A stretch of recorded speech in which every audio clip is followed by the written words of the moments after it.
Hey son, picture a bathroom counter in 1983. There is a cloud of aqua net hanging in the air, a curling iron with a cord that wraps twice around the sink, and somewhere in the back of a drawer, something that looks like it belongs in a dentist's office, but was actually used on eyelashes. Welcome. If you enjoy this kind of storytelling, go ahead and hit that like button, subscribe if you haven't already, and drop a comment telling me where in the world you're watching from. It always means a great deal to know who's here. Now, let me ask you a few things. What did a Saturday morning actually feel like in 1985 when your mother was getting ready for a night out? What did that bathroom smell like? The hairspray, the mousse, the faint chemical warmth of a curling iron that had been on too long? What was the sound of a blow dryer pointed at a round brush the size of a cantaloupe, held at full heat for 45 minutes straight? What did women actually do in that era to get ready? What were the tools they used? The ones that heated up and clamped down and singed and stretched and reshaped the hair and skin and lashes of an entire generation. And why did none of it feel dangerous at the time? It is 1983 now. The bathroom mirror has little makeup lights around it. There is a cord draped over the faucet handle. Something is plugged into the wall, and it is already getting warm. Everything is about to make perfect sense. Let's start with the one that was always on. The curling iron in the 1980s was not something you turned off between uses. It sat on the edge of the sink or draped over the counter on its little rubber heel, and it stayed hot from the moment you plugged it in at 7 in the morning until someone eventually noticed the faint smell of something scorching and unplugged it before bed. It had no digital display, no automatic shutoff, no temperature setting beyond a single dial that ranged from warm to dangerously enthusiastic. You pressed a curl against the barrel, held it for a count you had memorized through trial and error, and released. Sometimes it was perfect. Sometimes you released a section of hair that smelled faintly of something irrevocable. The barrel itself came in different sizes, and choosing the right one was a decision with real consequences. A narrow barrel produced tight, defined curls that sat close to the head. A wider barrel produced something looser and more flowing. Most women owned at least two.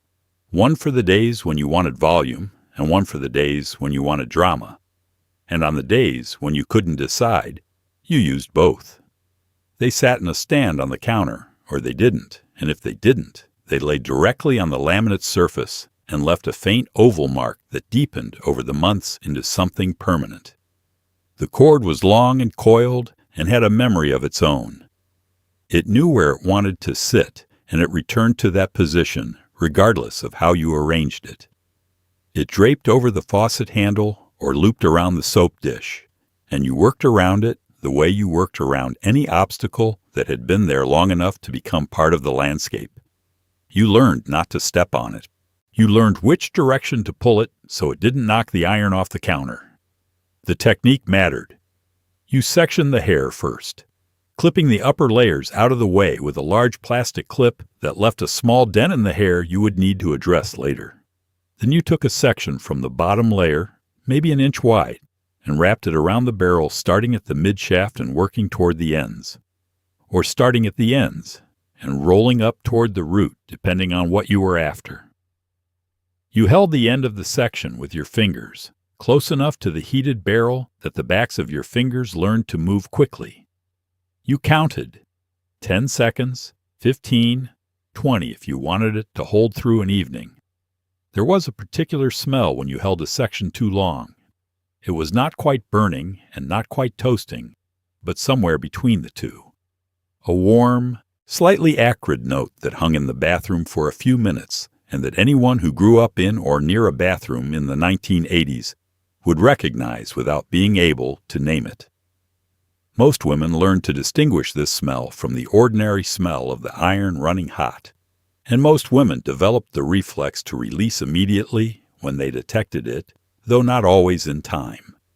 There was also the matter of the wrist.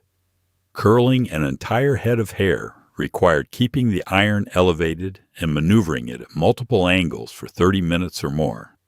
And by the end of that process, the wrist and forearm of the dominant hand had done work that a physical therapist today would find instructive. You set it down when you were done, and your arm was grateful. The curling iron of the 1980s was not elegant. It was not safe in the way we understand safety now.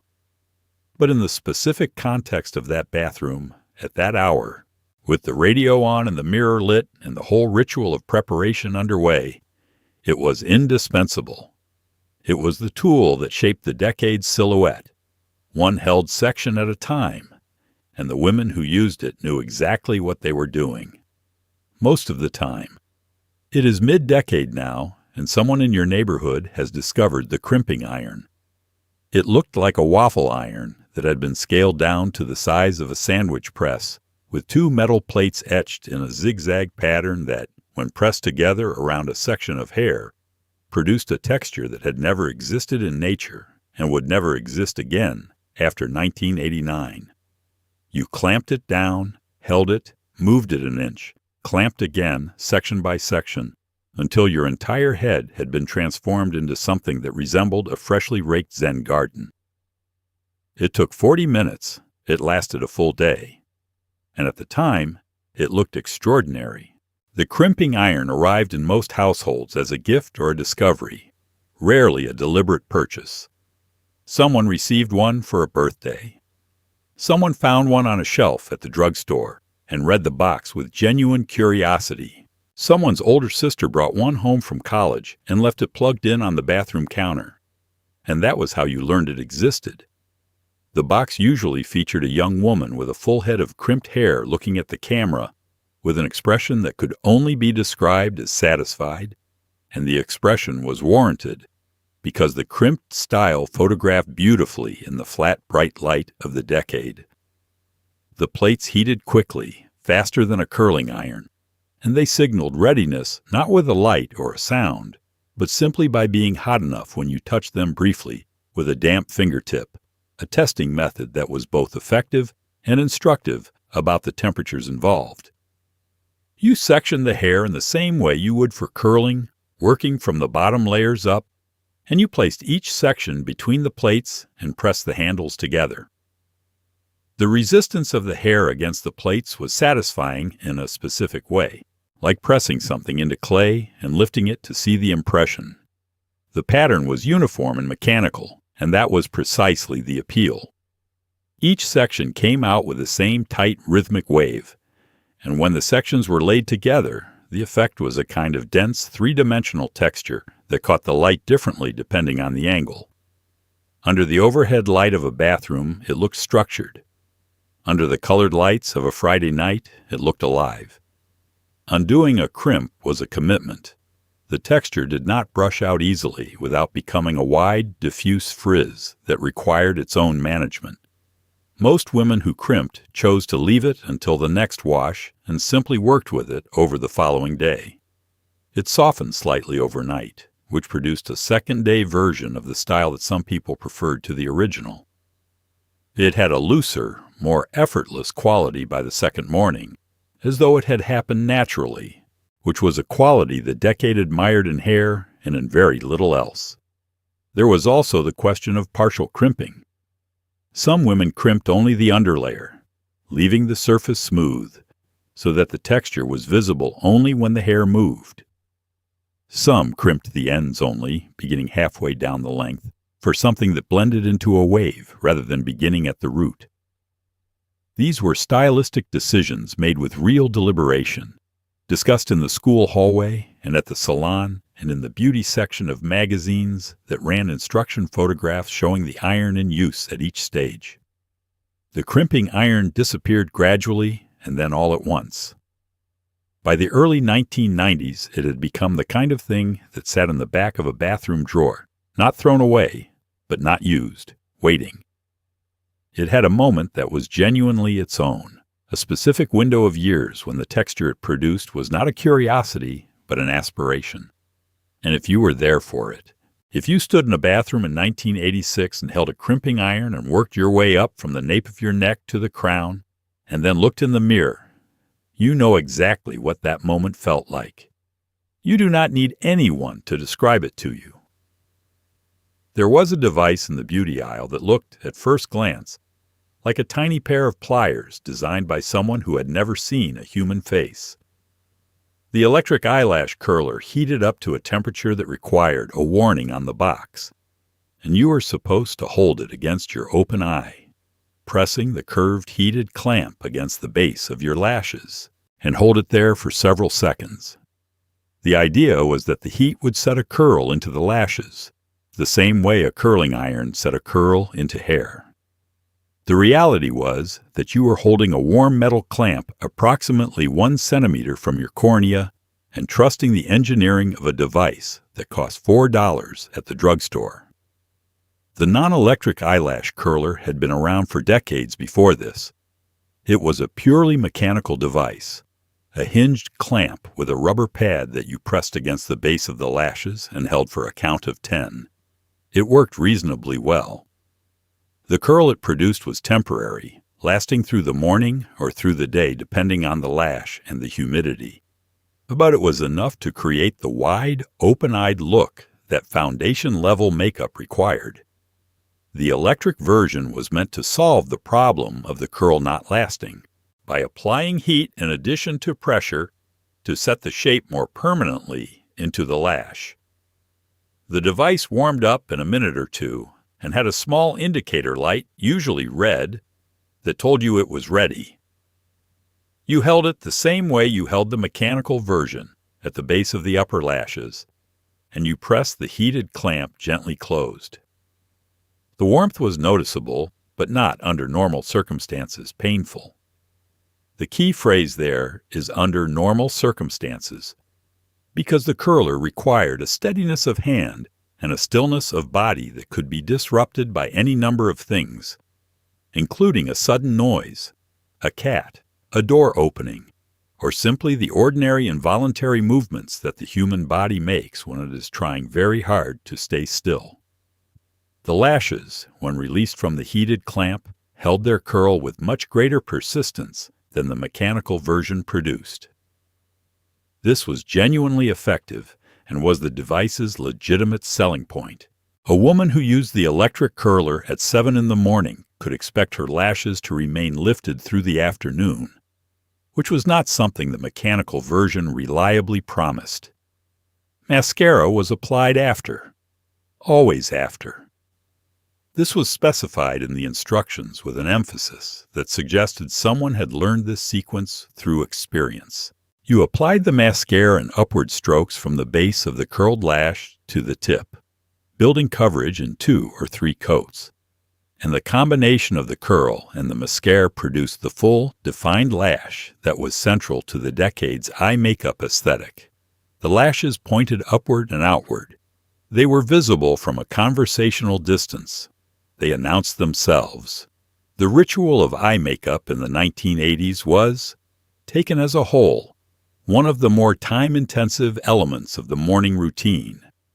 Between the curling and the multiple coats of mascara, and the liner along the upper and sometimes lower lid, and the shadow blended across 3 zones of the lid in contrasting shades, the eyes alone could account for 15 minutes of the getting ready process. That was not considered excessive. That was just Tuesday. Nobody talks much about the electric eyelash curler now, and there is probably a reason for that. It was succeeded by mascaras that contained fibers and polymers capable of creating curl and volume without any clamping at all. The device solved a problem that the industry subsequently solved differently, and so it receded. But for a window of years, it sat on bathroom counters and in makeup bags and in the beauty aisles of drugstores across the country. And women picked it up and held it to their open eyes and counted to 10 and thought nothing of it. That says something about the era. It is not entirely clear what, but it says something. It is a Sunday afternoon, and the kitchen smells like something chemical and warm and faintly of egg. Your mother or your aunt, or possibly you yourself, has opened a home perm kit. The box promised soft, bouncy curls. The instructions included a chart of rods in 3 different sizes and a warning not to let the solution drip onto your face. The solution came in 2 bottles. The first smelled like the back room of a beauty salon during a power outage. The second, which was supposed to neutralize the first, smelled like the same thing, but with an added top note that was even harder to describe. The whole process took 2 hours. The smell took 3 days to fully leave the bathroom. The home perm kit was a serious undertaking that most women who attempted it had done at least once before, which gave them a confidence that was not entirely warranted, but was at least informed by experience. The kit came with small plastic rods in different diameters, a plastic cap, a pair of disposable gloves that were too thin to feel reassuring, a small comb for sectioning, end papers the size of postage stamps, and the 2 bottles of solution. There was also a small plastic applicator bottle with a pointed tip for distributing the solution, and a set of instructions that unfolded to the size of a placemat.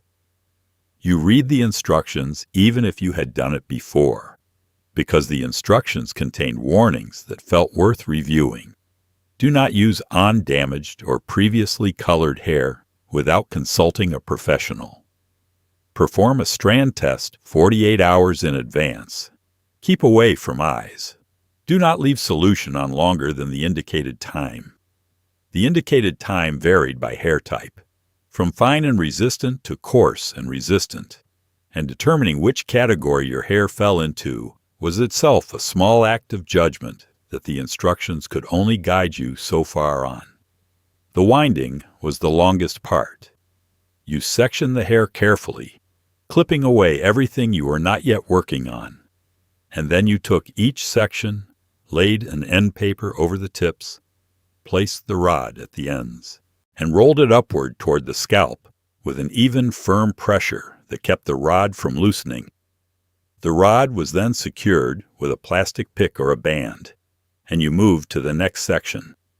A full head of hair required somewhere between 20 and 30 rods depending on the size you chose, and each one needed to be wound at the same tension as the others for the result to be consistent.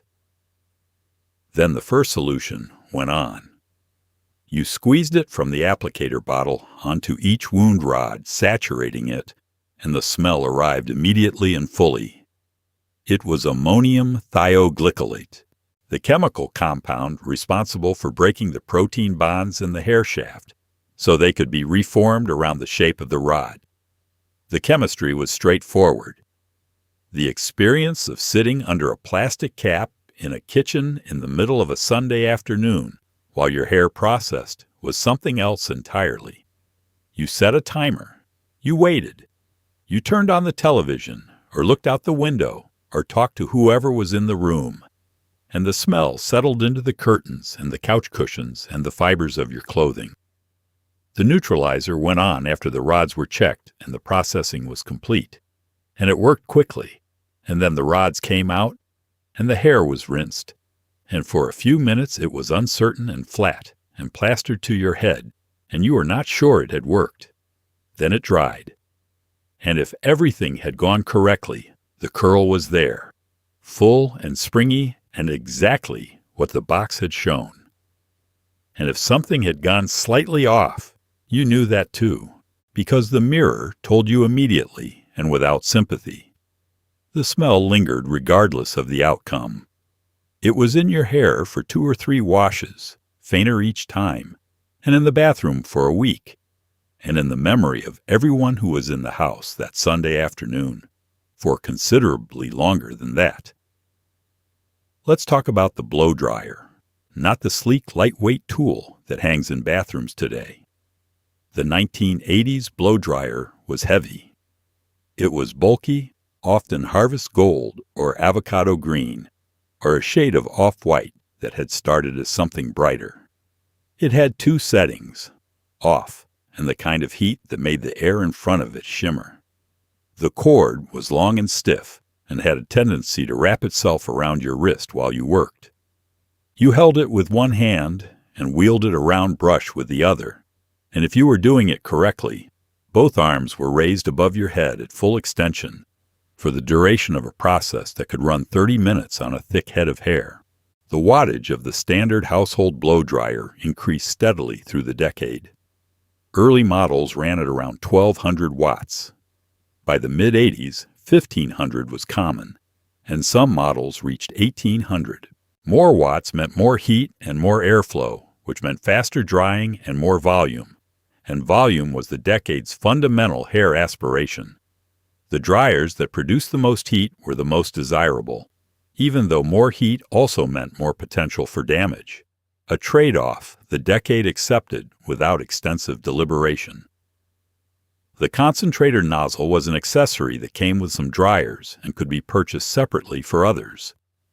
It was a flat, narrow attachment that focused the airflow into a directed stream instead of a broad diffusion, and it was essential for smoothing hair or directing a section precisely while working with a brush. Without it, the airflow scattered and the hair went where it wanted. With it, you could direct the heat along the length of a section from root to tip in a controlled sweep that produced the smoothness and the bend you were after. The nozzle snapped onto the end of the dryer with a satisfying click and fell off at inconvenient moments throughout the styling process. The diffuser was the other attachment, a round bowl with finger-like projections that dispersed the airflow broadly and gently, designed for curly or wavy hair that needed to dry without being disturbed by a concentrated stream. Using a diffuser required tipping your head forward and lowering sections of hair into the bowl while scrunching them upward toward the scalp, a position that sent all the blood toward your face and that you could sustain for about 30 seconds before needing to come back up. The heat produced by the blow dryer was genuinely significant in an enclosed bathroom on a winter morning. The mirror fogged and then cleared. The room warmed quickly and stayed warm. If you were drying your hair in the same bathroom where the shower steam still lingered, the combination produced a particular close tropical warmth that was not entirely unpleasant, the way a warm room after cold air has a specific sensory comfort that is separate from temperature alone. The sound was loud enough that you could not hear anyone calling you from another room, which was sometimes a feature and sometimes a problem. It produced a consistent roar that was white noise adjacent, and many people found the sound of a blow dryer running to be one of the more soothing sounds of the morning routine. There are people who will tell you this today, adults in their 40s and 50s who reach for a specific memory when they hear a blow dryer from another room and find themselves briefly back in a bathroom in 1984, standing in front of a mirror with a round brush and 30 minutes of work still ahead of them. The round brush of the 1980s was not a passive grooming tool. It was an adversary. It came in a barrel diameter that could range from the size of a lipstick to the size of a soup can, and it had bristles that were stiff and closely packed and designed to grip hair with the intention of holding it taut against the barrel while the blow dryer did its work. The problem was that the same grip that created volume and smoothness also created tangles of a truly impressive nature. If you turned the brush at the wrong angle, or if a section of hair got wrapped too many times around the barrel, the brush did not release. It simply held on, and extracting it without losing a meaningful amount of hair required patience, geometry, and occasionally another person. The boar bristle round brush was considered the premium option. Boar bristles had a texture that distributed the natural oils from the scalp through the length of the hair as you worked, which produced a smoothness and a shine that synthetic bristles could approximate but not quite replicate. A good boar bristle round brush cost considerably more than the synthetic version, and the women who owned one treated it accordingly, cleaning it after each use by removing the hair caught in the bristles with the end of a tail comb and tapping it against the side of the sink to dislodge the loose debris. Technique was everything. You took a section no wider than the barrel diameter, placed the brush underneath it near the roots, and simultaneously applied heat from the blow dryer to the top of the section while pulling the brush downward and rotating it slightly. The rotation was what created the curl or the bend at the ends, and getting the rotation right, smooth and consistent without wrapping too many times, was the skill that separated a good blowout from one that ended with a brush removal project. The larger barrel brushes were used on the top sections of the hair to create volume and lift at the crown.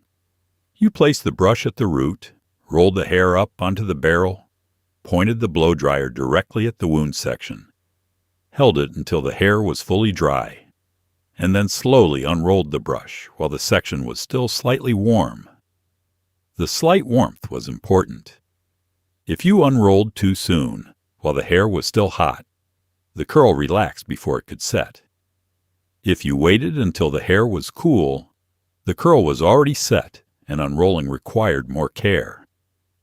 There was a window, a brief warm but not hot moment that produced the best result, and learning to find that window was the kind of knowledge that came from practice and from occasional failure. Women shared round brush technique the way they shared recipes, specifically and with demonstrations, showing each other the angle of the wrist, the distance the dryer should be held from the brush, the pace of movement down the section. It was genuinely skilled work, learned over time through repetition, and the women who were good at it were recognized as good at it the way a person is recognized for any practiced competence. There was also the matter of the brush and hair emergency, which happened to almost everyone at least once, and which required a calm and methodical approach to resolve. You did not pull. Pulling made it worse. You worked the brush gently backward, unwinding the hair one layer at a time, holding the root to prevent the tension from reaching the scalp, and you moved slowly until the barrel was free. Sometimes this took 5 minutes, sometimes longer. Sometimes you called for help and handed the brush to someone else and stood very still while they worked. And when it was finally out, the hair was fine, and the brush was fine, and you went back to work. There was a plastic carrying case in many bathrooms that opened like a clamshell, and inside it were 2 rows of small cylindrical rollers sitting on heated posts, slowly warming to temperature. Hot rollers had been around since the 1960s, but in the 80s, they reached their full cultural moment. You waited for the little wax dot in the center of each roller to melt, which was how you knew they were ready. Then you worked quickly, section by section, rolling hair from the ends toward the scalp and securing each roller with a plastic clip that looked like a small, determined insect. You left them in for 15 minutes. When you took them out, you had the kind of full, round, bouncy hair that was the goal the entire decade. The carrying case was a specific kind of object, compact and self-contained, that communicated something about the organization of the getting ready process. It had a cord that emerged from one end and a latch that kept it closed during storage.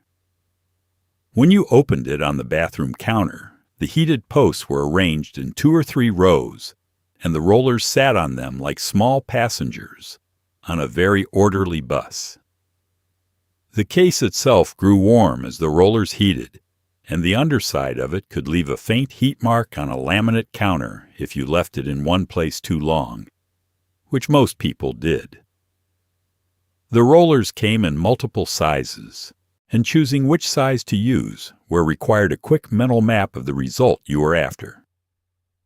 Smaller rollers on the ends produced tighter curls that held their shape firmly through the day. Larger rollers on the top sections produced volume and movement rather than defined curl. A combination of sizes, small underneath and large on top, produced a blended effect that was fuller and more natural looking than a single size could achieve. The plastic clips were not glamorous. They were utilitarian and slightly unwieldy and had a tendency to catch on adjacent rollers if you moved too quickly. But they held the rollers firmly in place against the scalp, which was their job, and once they were all in, you could go about the rest of your morning preparation while the heat worked. This was the great practical advantage of hot rollers over a curling iron. You could apply your foundation and your liner and your mascara while the rollers were still in your hair, and by the time your face was done, your hair was ready. Taking them out required a particular order. You started at the top, removing the largest rollers first, and worked backward and downward, holding each section briefly as you removed the clip and then unwinding the roller slowly, releasing the curl in a single motion. The curl was hot when it came free, and you could feel the warmth against your palm as you caught it. You let each section cool for 30 seconds before touching it further, and then you loosened the curls with your fingers rather than a brush, separating them just enough to let them fall naturally rather than sitting in defined ringlets. The finish was applied after the last roller came out, when the hair was fully down and the curls had cooled into their final shape. Aqua Net, or a lighter finishing spray if the day called for something softer, was misted over the whole arrangement from a distance of about 12 inches. The can held at arm's length and swept from side to side in a broad arc. The hair moved slightly in the spray and then settled, and then you looked in the mirror and the morning's work was complete, and it was time to go. It is morning, and someone has just used Aqua Net, and you can tell from 3 rooms away. Aqua Net in the 1980s was not a finishing spray.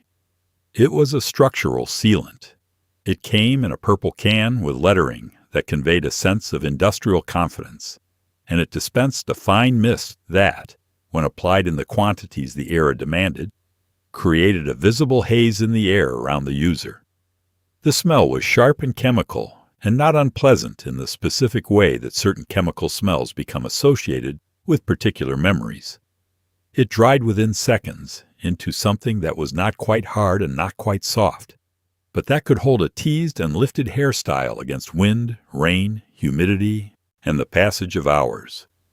The aerosol hairspray market in the 1980s was not short of options.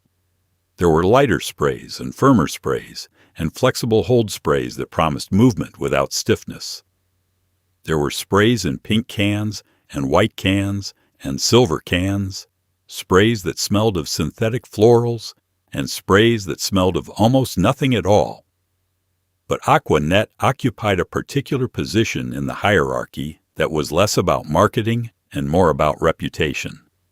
It was understood, among the women who used it, to be the serious option, the one you reach for when the hold had to last. The spray itself was directional, but generous.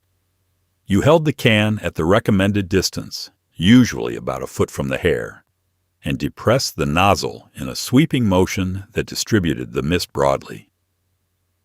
Then you moved closer for the areas that needed more specific reinforcement. The top of the tees, the edges along the hairline, the ends that wanted to go their own way. The can made a specific hissing sound as the propellant released the formula, and that sound, for many people who grew up in a household where hairspray was a morning staple, is among the more immediately evocative sounds of the decade. The propellant in question was chlorofluorocarbon, the same class of compound that was simultaneously being identified by atmospheric scientists as responsible for the depletion of the ozone layer. The news about CFCs had been building through the late 1970s and into the 80s, and the aerosol industry responded by beginning to reformulate products with alternative propellants. But the transition was gradual, and throughout much of the decade, the aerosol cans in bathrooms across America were releasing a small measure of atmospheric consequence alongside their mist of polymer and resin. This was not something most people thought about on a Tuesday morning while getting ready for work. The conversation about environmental consequences had not yet reached the level of individual daily decision-making that it would in subsequent decades. You used your hairspray because it worked, because everyone you knew used it, because the alternative was hair that didn't hold, and hair that didn't hold. In the 1980s was not an acceptable outcome. The haze it left behind in an enclosed bathroom was real and visible and lingered long enough that you could walk back in after leaving and still detect it. A faint shimmer in the air near the mirror. A slight tackiness on the counter surface if the spray had drifted downward. A film on the mirror that built up over weeks into something requiring actual cleaning. The bathroom that smelled of hairspray in the morning smelled of it differently by evening, warmer and flatter, the volatile components having dissipated and left behind something softer and more familiar. It was the smell of getting ready. It was the smell of Friday night and Saturday morning, and the rush before a school picture day, and the particular focused calm of standing in front of a mirror and putting yourself together. That smell is one of the decade's most reliable sensory memories, and most people who encounter it now, unexpectedly, in a hotel bathroom or a dressing room, stop for just a moment before they know why. Let's slow down for a moment and talk about what had to happen before the hairspray. Because the hairspray was the finish coat, not the foundation. The foundation was the tease. The teasing comb was a narrow implement with short, closely spaced teeth on one end and sometimes a long pointed tail on the other, used for sectioning. You took a section of hair, held it straight up from the scalp, and then combed downward toward the roots in short, firm strokes, pushing the hair against itself until it compacted into a soft, voluminous cloud at the base. Layer by layer, section by section, the hair was built upward. Then the outer layer was smoothed over the top, the aqua net was applied, and the architecture was complete. The teasing comb was also called a rat-tail comb when it had the long pointed handle, and the tail served a specific function. You used it to draw clean sections from the rest of the hair with precision, pushing the point through the hair at the scalp and drawing a line that created a boundary between what you were working on and what you were not yet touching. A clean section produced a clean result. A ragged section produced a result that was harder to smooth and harder to control, and the difference was visible in the finish style. The technique of backcombing, which is what teasing actually was, had been around since the beehive and bouffant styles of the 1960s, but it found its second great moment in the 1980s. It worked because of the structure of the hair shaft itself. Hair has a cuticle, a layer of overlapping scales that run from the root toward the tip. When you comb in the normal direction from root to tip, the scales lie flat and the hair is smooth. When you comb from tip toward root, you roughen the cuticle and cause adjacent hairs to catch on each other, creating friction and bulk at the base of the section. The more passes you made, the more bulk accumulated and the more lift was visible at the scalp. Different hair types responded to teasing differently. Fine hair teased easily, but could also frizz or become difficult to smooth back over the surface. Thick hair required more effort to tease, but held the volume more robustly once it was there. Chemically processed hair, permed or colored, teased quickly because the cuticle was already slightly roughened by the treatment, which was one of the reasons why the combination of a perm and a tease was so effective at producing the maximum volume the decade admired. At the end of the day, the tease had to come out, and this was a process that required patience and the right tool. You did not use the teasing comb to undo what the teasing comb had built. You used a wide-toothed comb or a paddle brush with flexible bristles, and you worked from the ends upward in small sections, loosening the compacted hair gradually rather than dragging through it.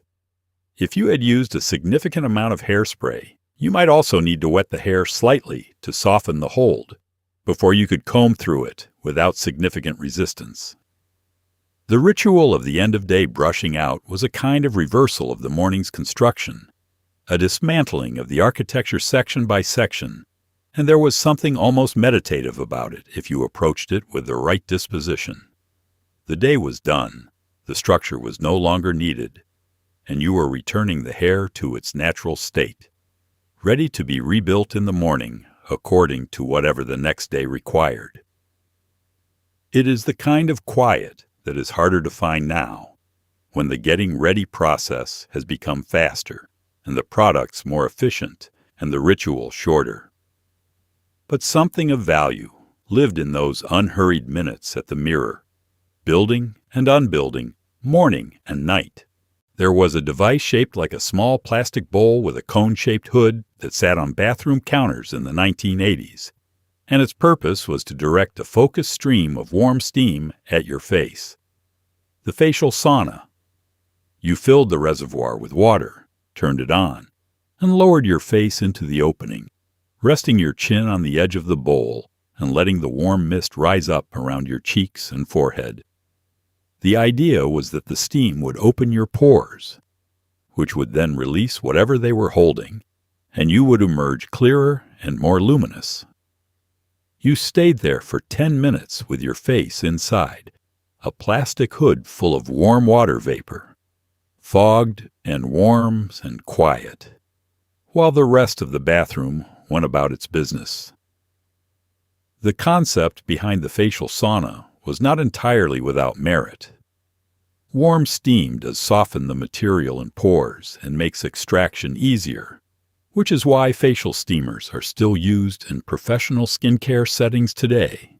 The 1980s home version was a consumer interpretation of a professional tool, scaled down and simplified, with a reservoir that held enough water for one session and a heating element that brought it to the right temperature in a few minutes.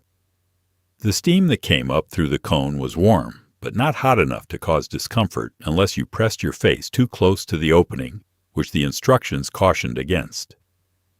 The right distance was an inch or two above the rim, close enough to feel the moisture on the skin, but not so close that the steam felt concentrated. You found your position by trial and small adjustments, and once you found it, you held still, which was both the purpose and the mild challenge. 10 minutes of stillness with your face bent over a steaming bowl was a longer commitment than it sounds, especially in the morning when the day had already made its first demands. The sensation was specific and pleasant.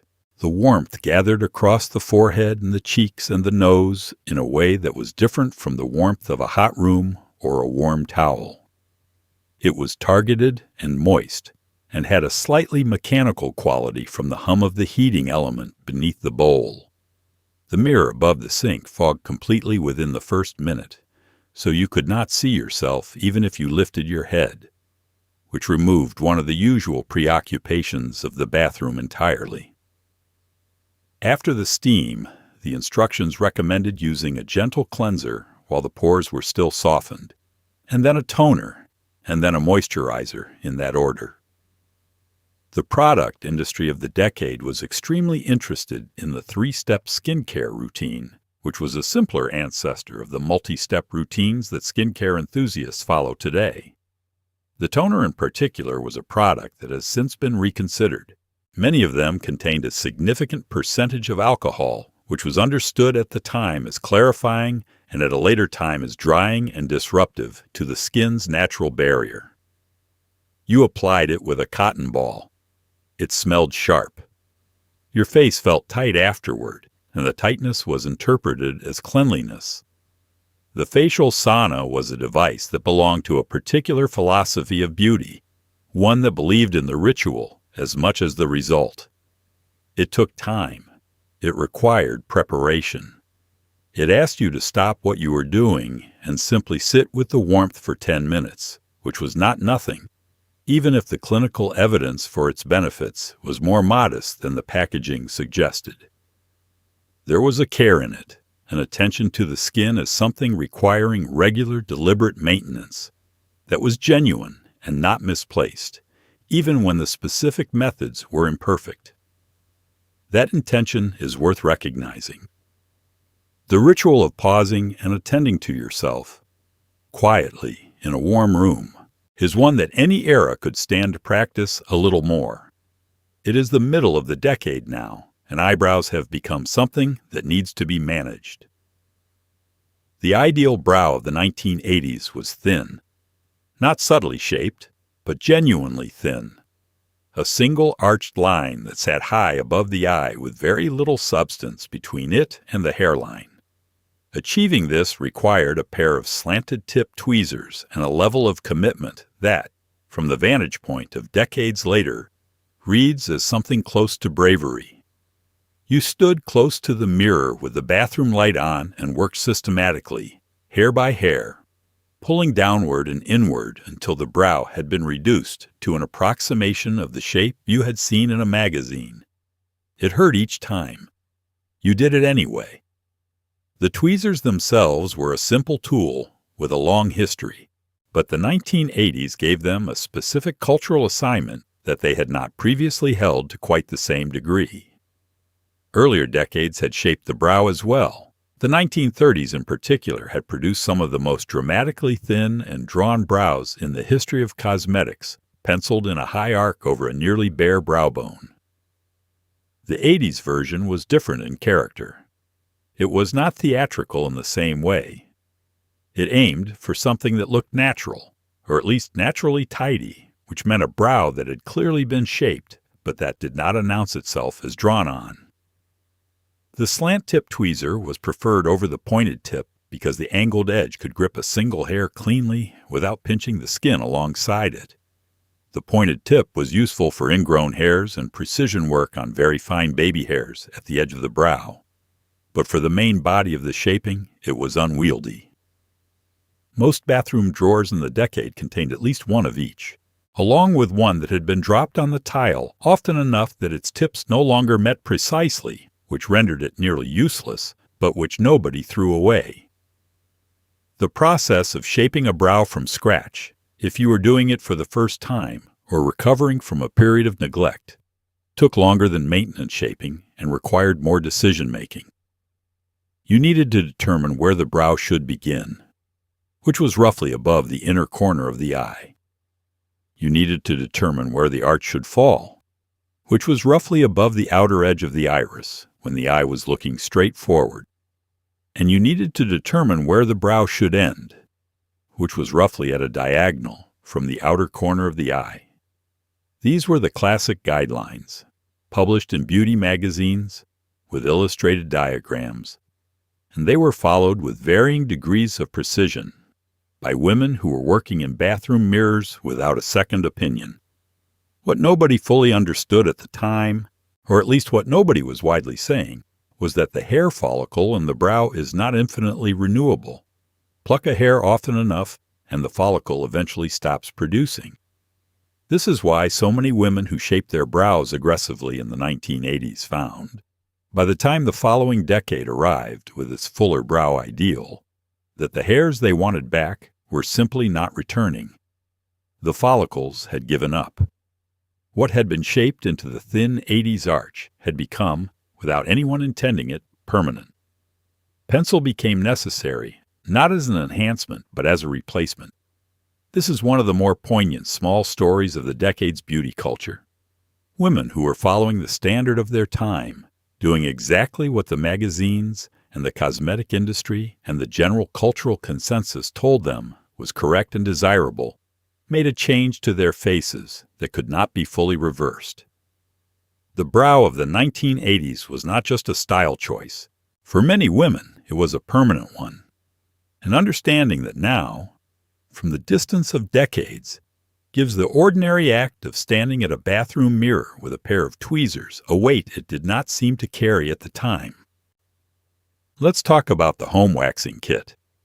It came in a box that featured a photograph of a woman looking serene and smooth-limbed, which was doing significant work in terms of expectation setting. Inside were strips of fabric, a small container of wax that needed to be heated, and a set of instructions that managed to be both very detailed and somehow insufficient.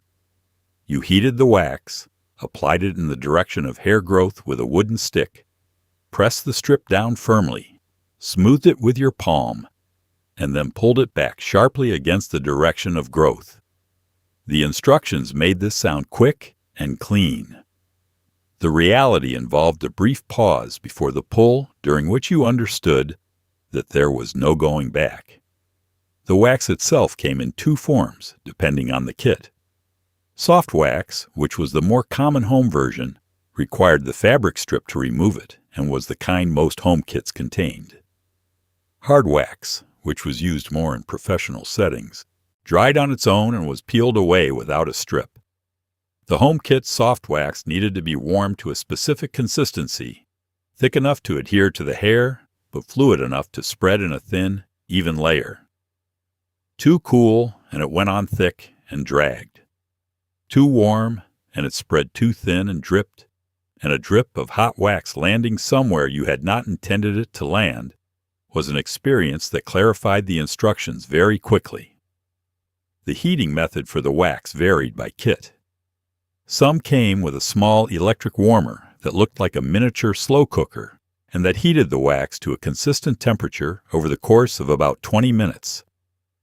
Others relied on warming the container in a bowl of hot water, which was less precise and required more monitoring.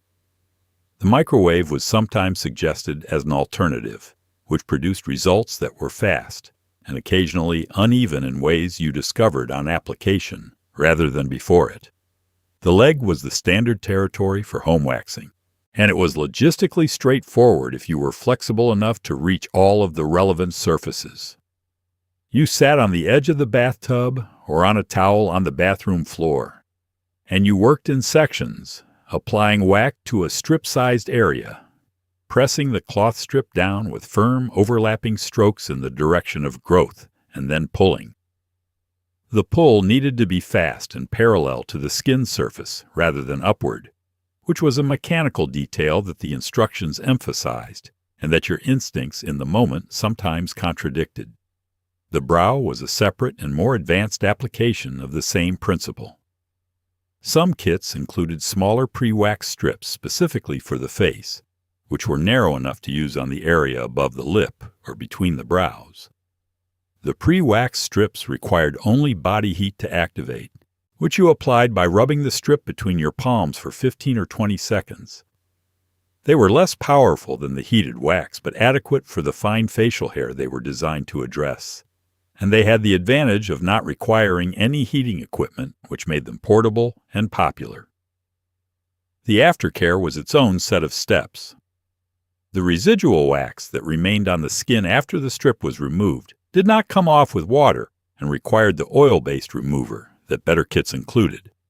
Without it, you used baby oil or cooking oil in a pinch, which worked, but left you feeling more like a kitchen surface than a beauty ritual participant. Then came the soothing lotion, usually aloe, or something with a cooling quality, applied to the reddened skin to calm the inflammation that was a predictable and temporary consequence of the process. The redness lasted anywhere from 30 minutes to a few hours, depending on skin sensitivity, and this was something the box photograph had not depicted. The woman on the box had smooth, calm skin. Your skin, immediately after, was pink and slightly raised and warm to the touch in a way that made wearing anything against it briefly uncomfortable. By the next morning, it had settled. The result was genuinely smooth in a way that a razor did not produce, and it lasted longer. And those two facts were sufficient justification for most women to do it again the following month, with the same brief pause before the pull every time. Nail polish in the 1980s was a serious undertaking. The colors ran to deep reds, bright pinks, and later in the decade, to shades of taupe and mauve that required at least 2 coats to look intentional. Applying it was simple enough. Drying it was the problem. The nail dryer was a small plastic device that looked like a miniature tanning bed for your fingers. You rested your hand inside it, fingers spread, and a small fan or heating element circulated warm air over the polish to speed the drying process. It hummed. It took up space on the vanity. It worked, more or less, though it could not fully protect you from the particular tragedy of brushing a freshly polished nail against something before it was completely dry. The nail polish of the decade came in bottles that were slightly wider at the base than the slender bottles of later years, with a flat cap that gave your thumb and forefinger something substantial to grip during application. The brush was medium width and cut straight across at the tip, which meant it deposited polish in a broad, even stripe from the base of the nail to the tip if you kept your hands steady. Keeping your hands steady was the central technical challenge of the entire enterprise, complicated by the fact that you were using your non-dominant hand to apply to the dominant, which was a form of ambidexterity that had to be learned through repetition and a tolerance for results that were, for some time, less than perfect. The base coat went on first. It was a thin, clear formula that was meant to protect the nail from staining, to smooth any ridges in the nail surface, and to give the colored polish something to adhere to. Some women skipped the base coat when they were in a hurry, and the nails told them they had done so in the form of a faint tint that lingered after the polish was removed. Then came the color, 2 coats minimum, 3 if the color was sheer, or the coverage uneven. Then the top coat, clear and quick drying, which added gloss and sealed the color against chipping. Chipping was the adversary. The chemistry of nail polish in the 1980s was not as advanced as the chip-resistant formulas of later decades, and the practical demands of daily life, dishwashing and typing and door handles and keys, took their toll on a manicure within a few days. A chipped nail was noticeable in a way that felt disproportionate to its size, and most women maintained a bottle of their current color at home for touch-ups that could extend a manicure's presentable life by another few days. The nail dryer addressed the most vulnerable phase of the manicure, the first 20 minutes after the top coat went on, when the polish looked dry but was not yet fully hardened and could be dented or smeared by the lightest contact. You placed your hand inside the device and held it there, watching the small light or listening to the hum, and you did not touch anything. This was a test of patience that the decade imposed on women with some regularity, and it was taken seriously. You did not answer the phone. You did not pick up a magazine. You sat with your hands suspended in warm, circulating air, and you waited. The smell of nail polish was part of the ritual in a way that was not incidental. The solvents in the formula, primarily acetone and ethyl acetate, produced a sharp, sweet chemical smell that filled whatever room the polish was applied in, and that clung to the fingertips lightly even after drying. It was a smell that announced the activity clearly, the way certain smells announce specific domestic rituals. A household where nail polish was being applied smelled a certain way. It was a familiar smell, not unpleasant, associated with preparation and care, and the unhurried attention that a proper manicure required. Polish removal was its own ceremony at the end of the manicure's useful life. Cotton balls soaked in acetone-based remover, pressed against the nail, and held for a few seconds before wiping upward. The remover smelled sharper than the polish and dried the skin around the nail noticeably, which is why most women applied a hand cream immediately after, working it into the cuticles and the skin of the fingers in the same circular motion the beauty magazines suggested. It was the close of the ritual, the last step, the putting away of the tools. And then, within a week, the whole sequence began again. It is important here to pause and acknowledge what the 1980s beauty industry was telling women about their bodies, because it was not kind, and because the devices it sold them were a direct reflection of those messages. The cellulite massager was one of them.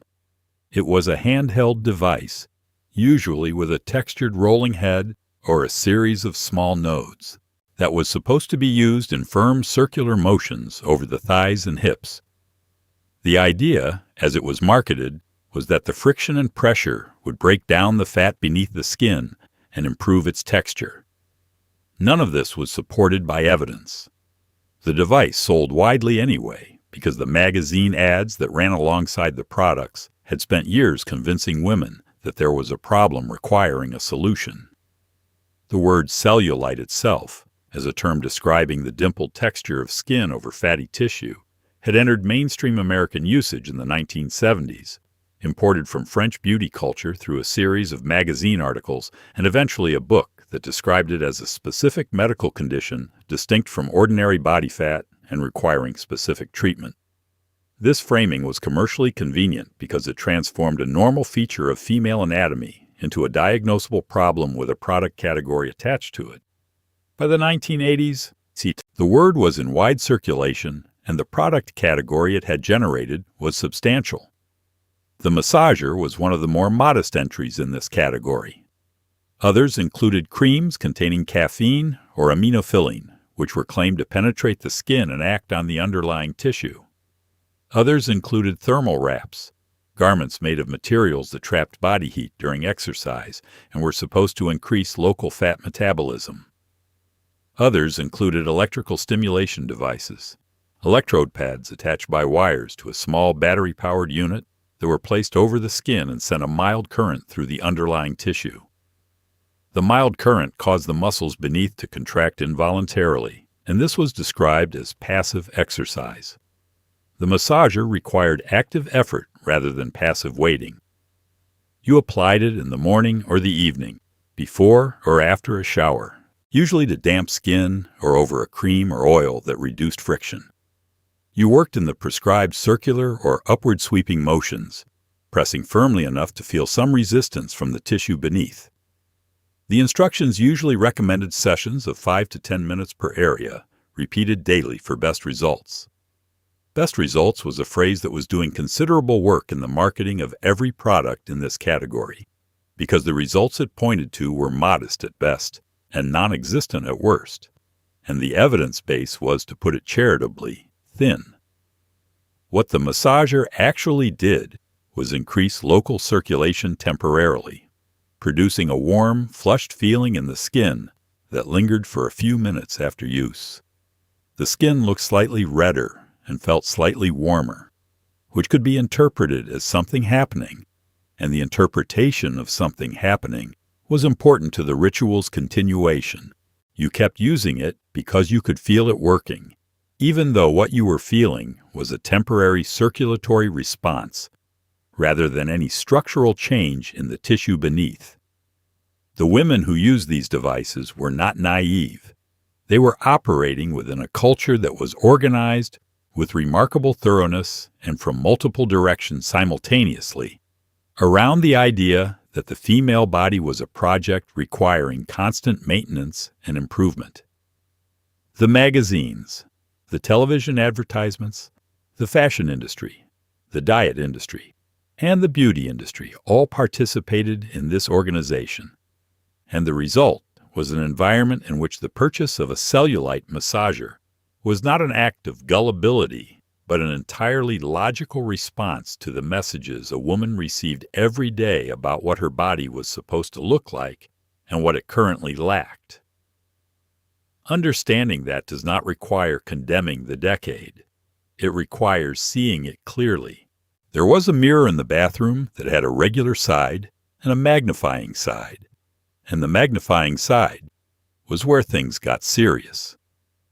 The lighted makeup mirror sat on the counter on a pivoting arm, surrounded by a ring of small bulbs that were meant to simulate natural light, but actually produce something closer to the lighting inside a department store.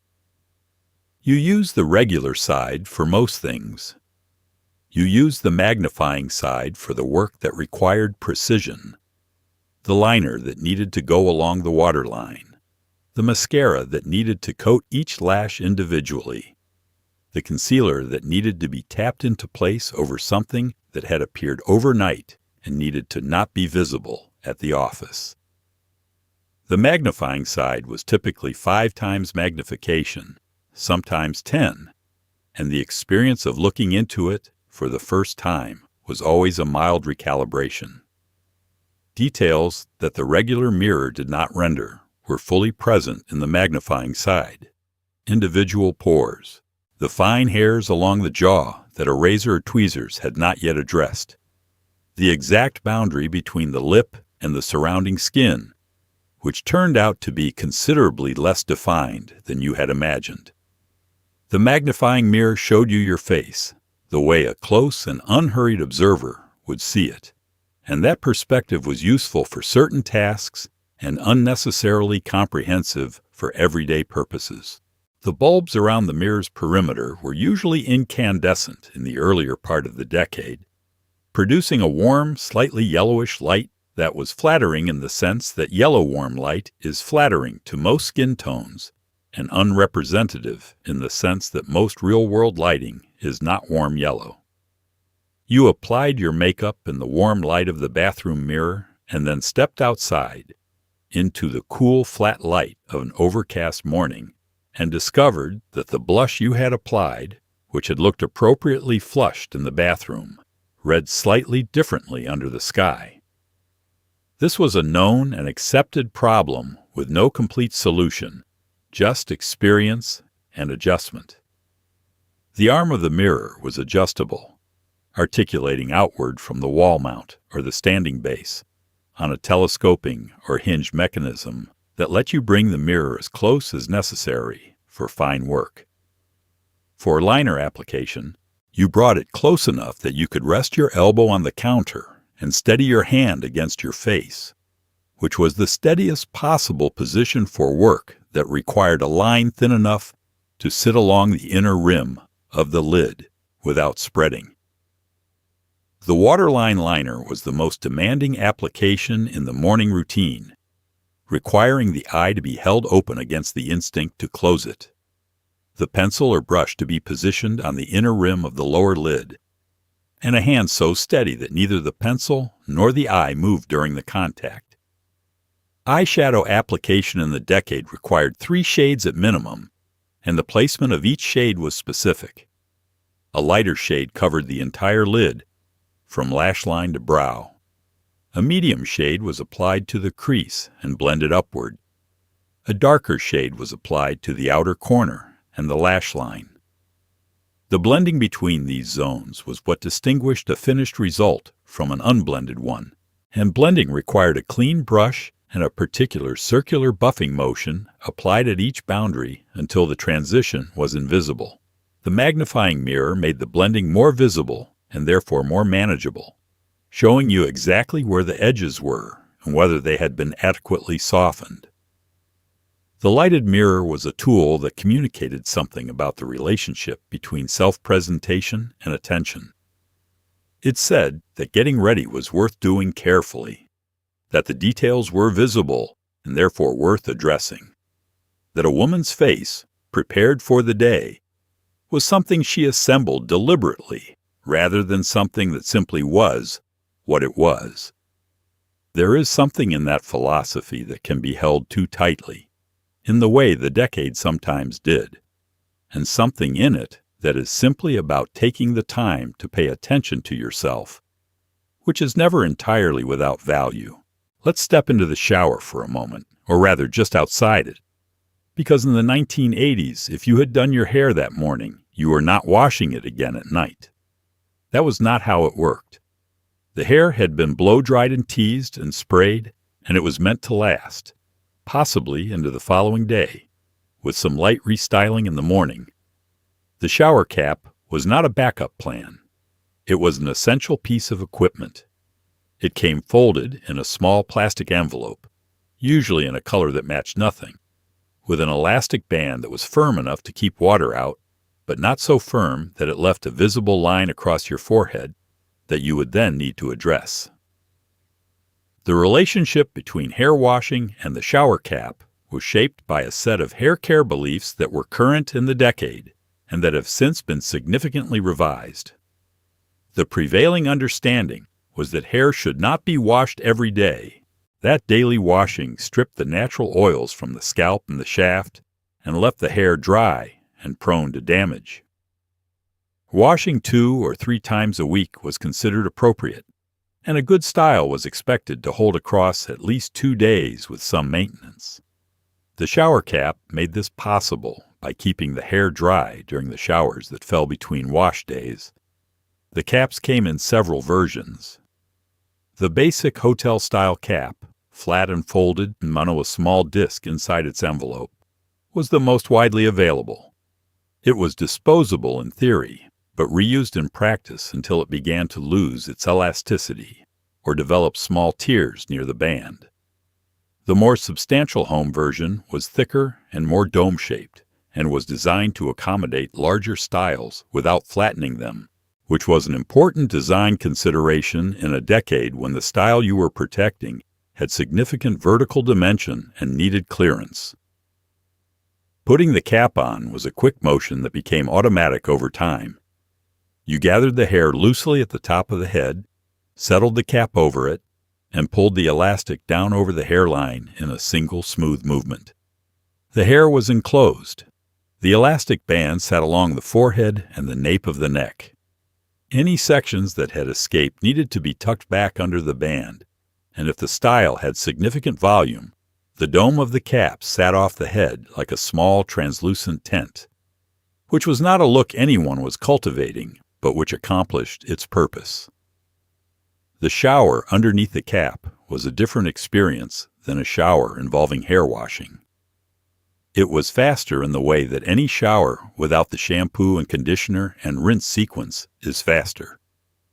It was also slightly warmer inside the cap than outside it, and the enclosed warmth combined with the steam of the shower produced a mild sauna effect on the scalp, which some people found pleasant and others found slightly suffocating. You became aware of your scalp in a different way when it was enclosed in plastic, aware of its warmth and the slight pressure of the elastic and the muffled sound quality inside the cap. The style that emerged after the cap was removed was rarely identical to the style that had gone in, but it was close, and close was enough.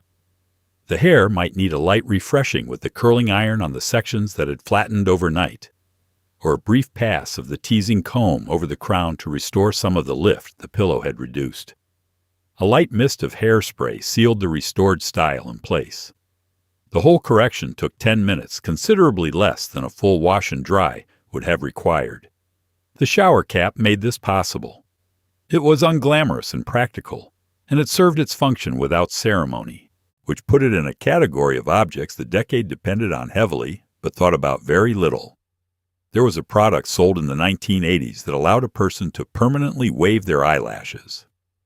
Not curl them temporarily with a mechanical or heated clamp, but actually apply a chemical waving solution to the lashes, wrap them around tiny silicone rods, and then apply a neutralizing solution to set the curl in place, in the same way a traditional perm worked on head hair.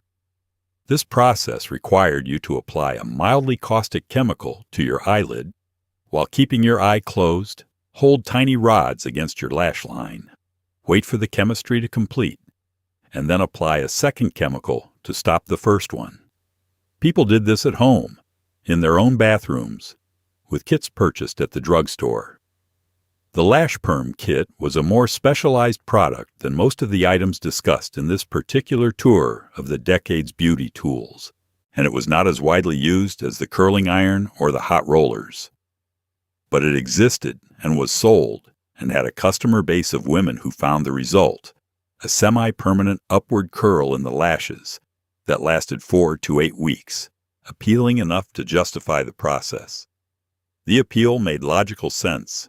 If the goal was lifted, defined lashes that lasted all day without requiring a heated clamp every morning, a chemical solution that set the curl for weeks rather than hours, was an efficient answer.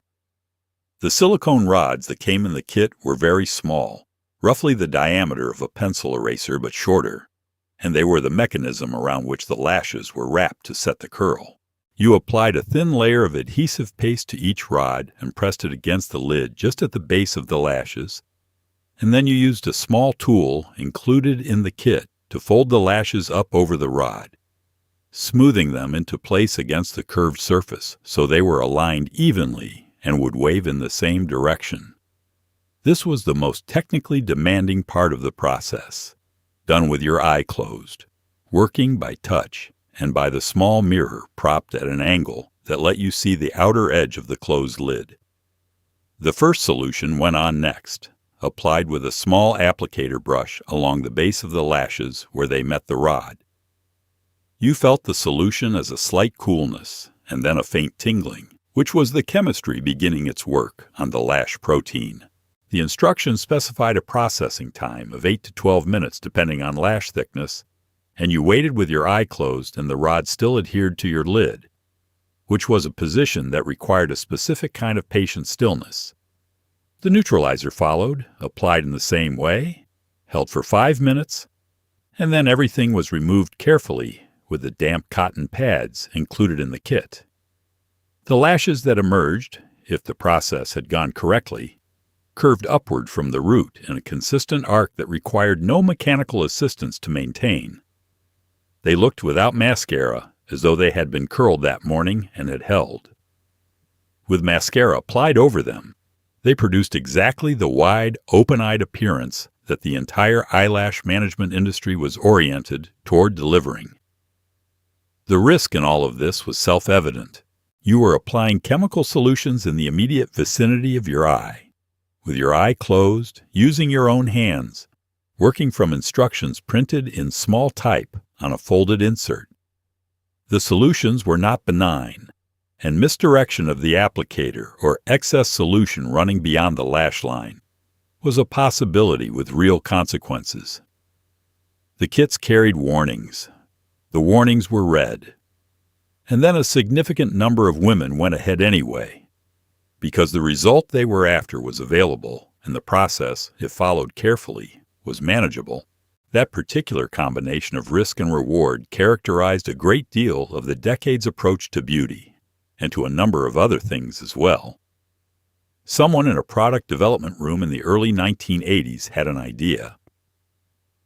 What if you combined the blow dryer and the round brush into a single device? What if the brush itself generated heat so that you could style and dry simultaneously with one hand? The result was the heated styling brush, a device that had bristles attached to a heated barrel that was attached to a handle that was attached to a cord that was attached to the wall. In theory, it was efficient. In practice, the same properties that made the round brush so effective at gripping hair were now combined with a heated surface, which meant that when the brush became tangled, as it inevitably did, it was also warm. The heated styling brush went by several names, depending on the brand. Some were sold as hot brushes, some as styling wands. The packaging usually featured a photograph of a woman with smooth, voluminous hair using the device with one hand in an easy, fluid motion that communicated effortlessness. The photograph was accurate in the sense that the device could produce that result.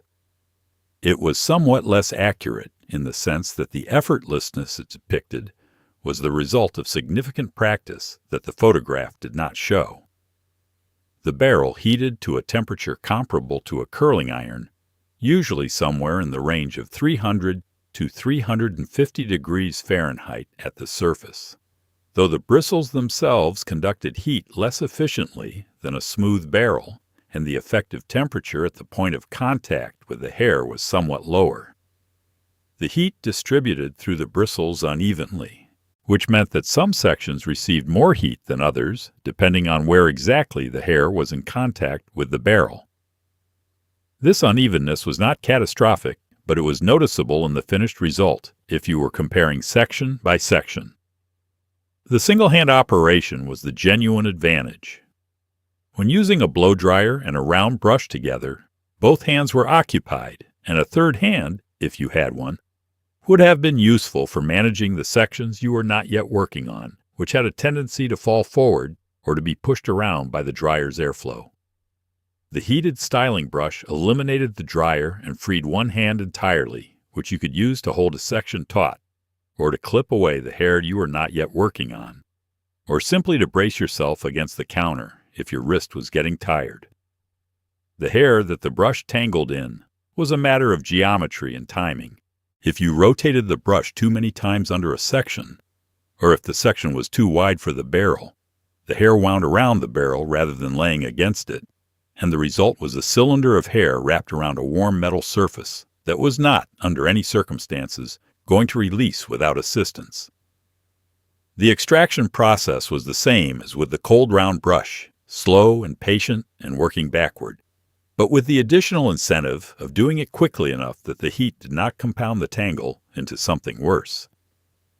Most women who used the heated styling brush had this experience at least once. Most of them used the brush again the following morning. The device was a genuine attempt to solve a real problem, and for many women it worked well enough that it became a permanent part of the morning routine. The one-hand operation suited certain hair types and certain styles better than others, particularly hair that was fine enough to dry quickly under the brush's heat and long enough to benefit from the smoothing motion. For thicker or coarser hair that required more sustained heat and more deliberate tension to smooth, the separate blow dryer and round brush remained the more reliable combination. Both options sat on bathroom counters across the country throughout the decade. Each with its advocates, and the morning routine of the era had room for all of them. It is winter, and the beauty standard of the decade requires that you look as though you have just returned from somewhere with better weather. The sun lamp was one solution. It was a device that emitted ultraviolet light, either through a bulb mounted in a reflective casing or through a small tanning panel that could sit on a table or be held at arm's length. You wore protective eyewear, or you were supposed to, and you positioned the lamp at the recommended distance and exposed your face and arms for a prescribed number of minutes per side. The lamp produced a faint warmth and a particular smell, slightly electric and slightly biological, that was distinctive enough that you could close your eyes and know exactly what it was. The desire for a year-round tan was not invented in the 1980s. The association between tan skin and health and leisure had been building in Western culture since at least the 1920s, when Coco Chanel's incidental sunburn on a Mediterranean vacation was reported as a fashion statement, and the cultural meaning of tanned skin began its long reversal from a marker of outdoor labor to a marker of outdoor leisure.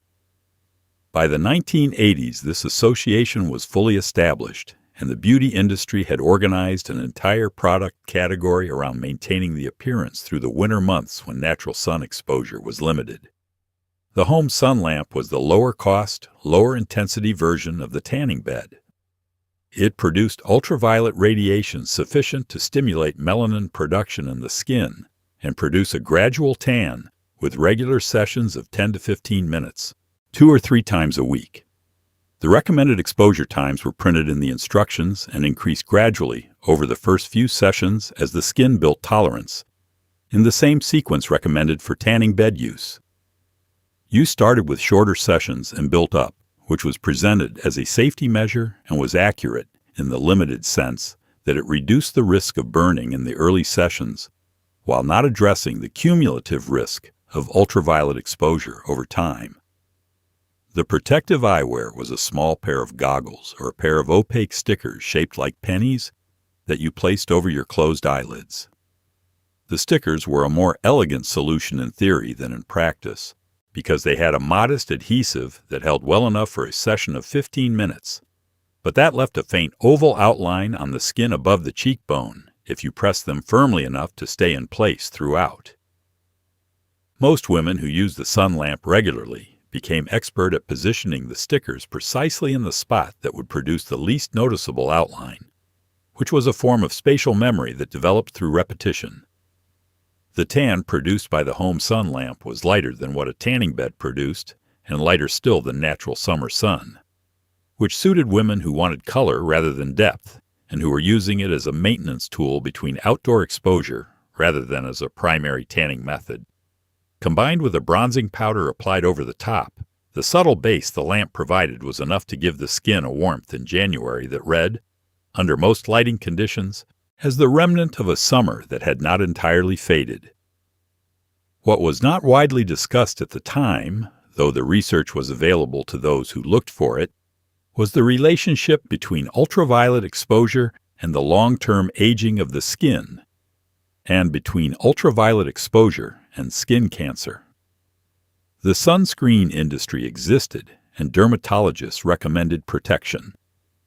But the cultural message was not yet loud enough to compete with the visual message delivered by every magazine cover and every beauty advertisement that depicted tanned skin as the baseline for health and attractiveness. The women who used sun lamps in the 1980s were not making a careless choice. They were making the choice the culture offered them, in the light the culture had provided, which was warm and golden and did not show everything. The depilatory cream came in a tube or a jar, and its instructions included a warning that it should not be left on the skin for longer than the recommended time. The cream worked by dissolving the protein structure of hair at the skin's surface, which was a chemical process that was both effective and unambiguous in its mechanism. You applied it with a spatula or your fingers, smoothed it to an even layer, set a timer, and waited. If you waited the right amount of time, you wiped it away and the hair came with it. If you waited too long, the same chemistry that dissolved the hair continued doing its work on the skin beneath it, and you discovered this in a way that was immediate and unmistakable. The active ingredient in most depilatory creams of the era was calcium thioglycolate, a compound related to the ammonium thioglycolate used in permanent wave solutions for hair on the head. Both worked on the same principle, breaking the disulfide bonds in the keratin protein that gives hair its structure and strength. In a perm solution, this breaking of bonds allowed the hair to be reformed around a rod into a new shape. In a depilatory, the bonds were broken completely, reducing the hair shaft to a consistency that could be wiped away from the skin surface without any cutting or pulling. The smell was the first thing you noticed. It was sulfurous and warm and had a quality that was chemical without quite being harsh, distinctive enough that it was immediately recognizable once you had encountered it the first time. The brand that dominated the American market throughout this period came in a pink tube, and its smell was specific to that product in the way that certain brand-specific smells become inseparable from the experience of using a product over many years. Women who grew up using it in the 1980s can identify the smell today from a memory rather than from proximity, which is the nature of certain olfactory experiences attached to repeated rituals. The application required clean, dry skin and a complete coverage of the target area in a layer thick enough to maintain contact through the full processing time. Thin spots in the coverage, where the cream did not quite reach, produced patches where the hair was not fully dissolved, and these patches became visible after removal as small areas of stubble in an otherwise smooth surface. Thoroughness in the application was therefore directly related to the quality of the result, and most women who used depilatories regularly developed a methodical application technique that covered the area completely and evenly on the first pass. The timer was not optional.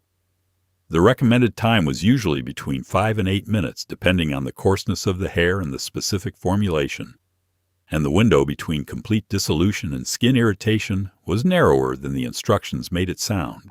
The practice of checking the cream by wiping a small test area with the spatula at the minimum time and then continuing if the hair had not yet released was a reasonable approach, but it required you to be attentive and to act on what you found, rather than returning to whatever you were doing while you waited and losing track of the time.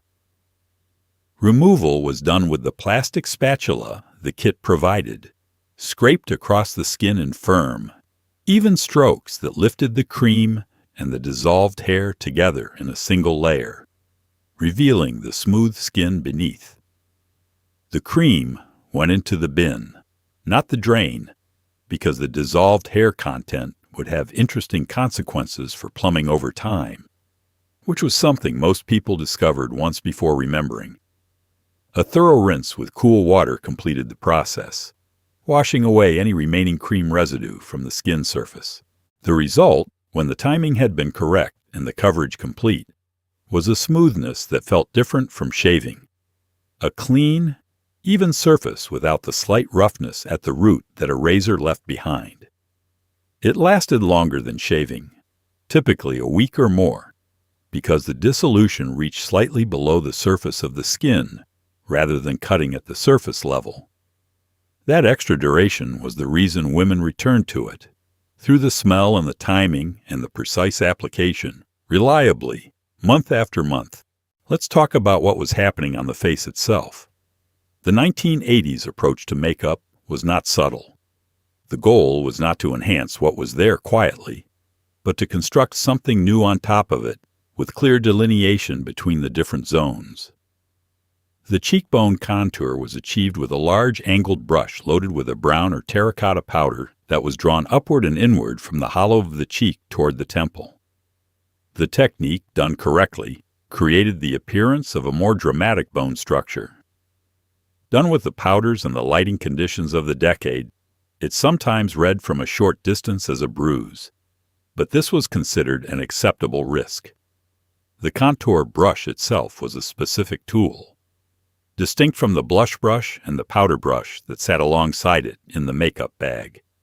It was medium-sized, with a slight angle cut into the bristles that allowed you to follow the natural curve of the cheekbone without having to rotate your wrist into an awkward position.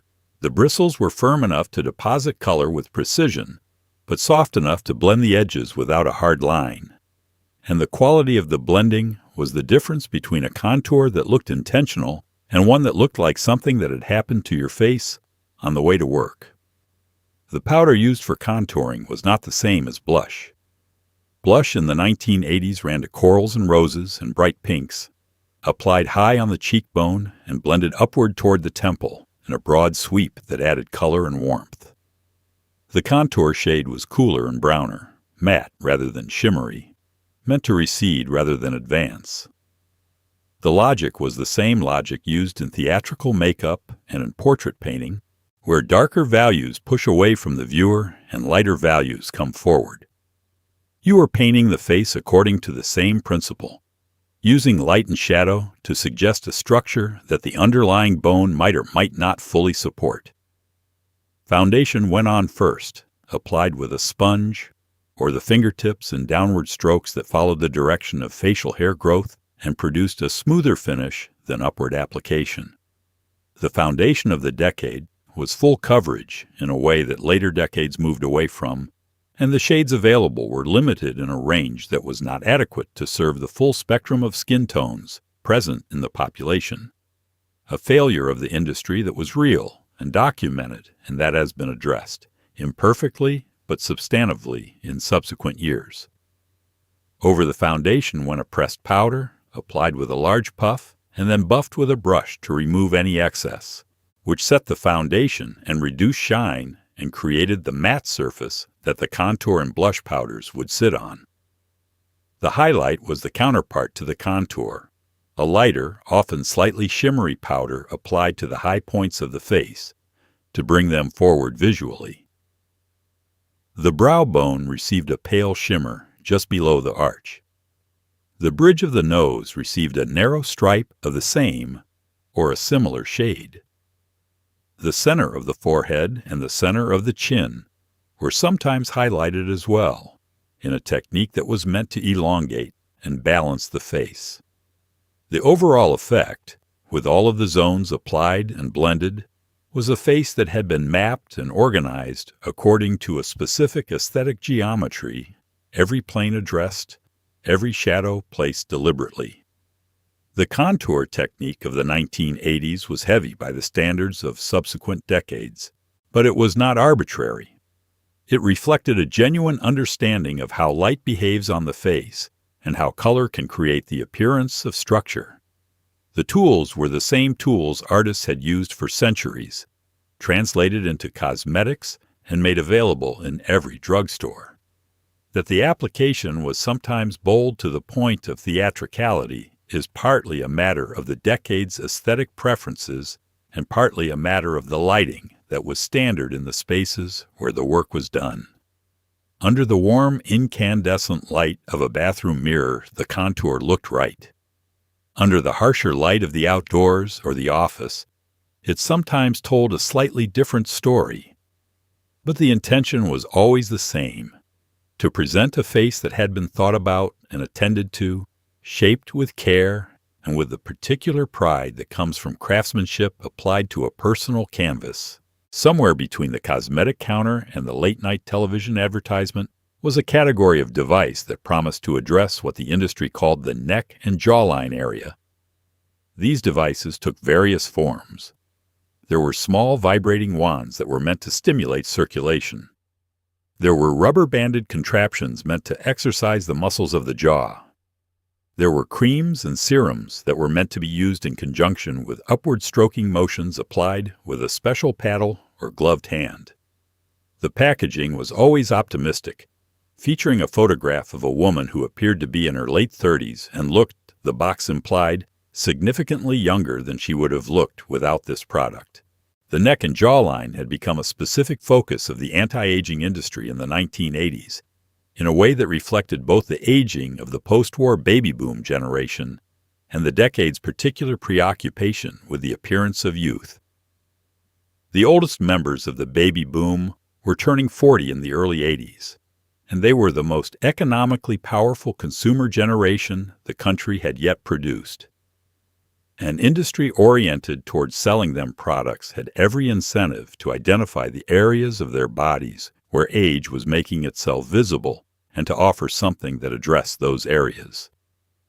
The neck was a visible and convenient candidate. The vibrating wand was one of the more common versions of the neck device.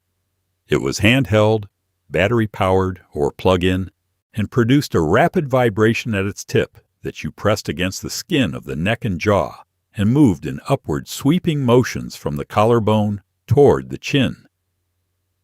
The vibration was meant to stimulate blood flow in the skin and the underlying muscle tissue, and the upward strokes were meant to counteract the downward pull of gravity on the tissue. The device felt specific and purposeful in use. The vibration detectable through the skin and into the jaw if you pressed firmly enough, and this sensation of something happening was important to the ritual. The jaw exerciser was a different kind of device, more mechanical than electrical. It was a small resistance tool, sometimes a rubber bite piece attached to a spring-loaded mechanism or a simple rubber ring that you placed between your back teeth and bit down on repeatedly in sets of repetitions. The theory was that strengthening the masseter and the surrounding jaw muscles would tighten the lower face and reduce the appearance of softening along the jawline. The exercises were not painful and required no special positioning beyond being somewhere you did not mind spending 5 minutes opening and closing your mouth with a rubber device between your teeth. Many women did them while reading or watching television. The creams in this category were formulated with ingredients that were claimed to firm, tighten, lift, and resurface the skin of the neck. Some contained collagen, which was fashionable as an ingredient in the decade, and which, in a topically applied cream, did not penetrate to the dermis, where it would have needed to be to do the structural work the marketing implied. Others contained retinol, or its precursors, which did have a genuine effect on skin cell turnover, and which later became the backbone of evidence-based anti-aging skincare. The retinol products of the era were not formulated with the stability and the delivery systems of later versions, but they were not entirely without effect, which meant they occupied an interesting middle ground between the devices that produced primarily the experience of doing something and the products that produced a modest but real result. What united all of these products and devices was the promise they made about time and about the body's relationship to it. They promised that a purchased tool, used with regularity and with the appropriate optimism, could intervene in a biological process that had been progressing since birth. The women who bought them were not deceived in the simple sense of being lied to and believing the lie. They were operating within a culture that valued youth in the female face to a degree that made any available intervention feel worth attempting. That culture shaped what was purchased, what was used, what was hoped for, and what was set aside when the hope did not fully materialize. The neck-firming device sat on the vanity. The cream was applied each evening in upward strokes, and the morning arrived the same as always, and the day began. It is a salon chair. and there are rods on the tray beside you in 3 different sizes. And your stylist is sectioning your hair with the focused efficiency of someone who has done this many hundreds of times. The spiral perm was a variation on the standard perm that used long, thin rods wound vertically rather than the traditional horizontal rods, which produced a corkscrew curl rather than a wave. The chemistry was the same. The smell was the same. The waiting time was the same. What was different was the result, a fall of tight, defined ringlets that moved as a unit and caught the light in a way that the decade found irresistible. The standard perm rod was short and wound horizontally across a section of hair, producing a wave or a curl that ran perpendicular to the length of the hair. The spiral rod was longer and narrower, and the hair was wound around it in a diagonal helix from the root end of the rod to the tip, so that the resulting curl ran parallel to the length of the hair rather than across it. The difference in the finished curl was significant. Standard perm results looked wavy or loosely curly. Spiral perm results looked like ringlets, tight and cylindrical and consistent from root to end in a way that was immediately distinctive.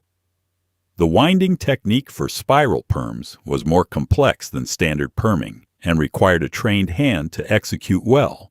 The section had to be held at a specific tension throughout the winding, and the diagonal angle of the wind had to be maintained consistently to produce a curl that was even from top to bottom. A section wound at a varying angle produced a curl that changed diameter along its length, which was noticeable and which no amount of chemistry could correct once the curl had been set.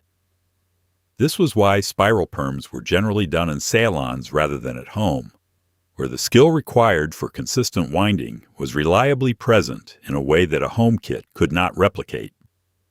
The rods used for spiral perming came in different diameters, and the diameter determined the tightness of the resulting curl. Thinner rods produced tighter ringlets that were dense and closely wound. Thicker rods produced a looser spiral with more space between the coils.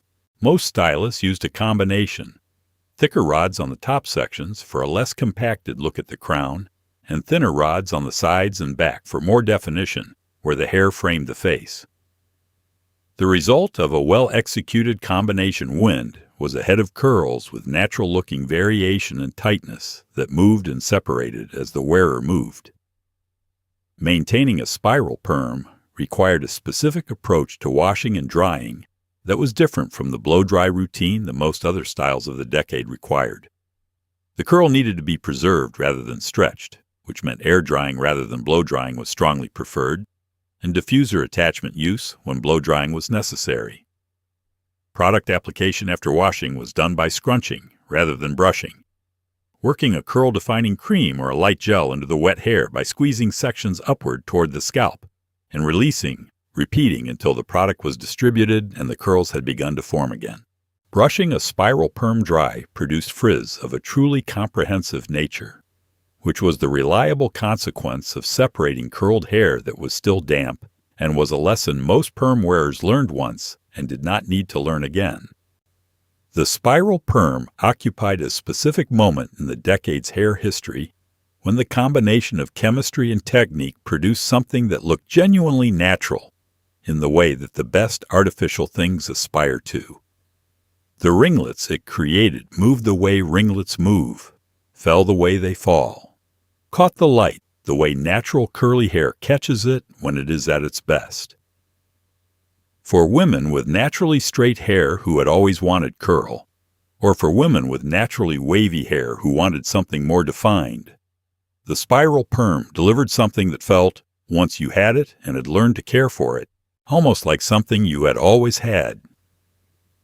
There was a particular smell that came through the door of a tanning salon in the 1980s.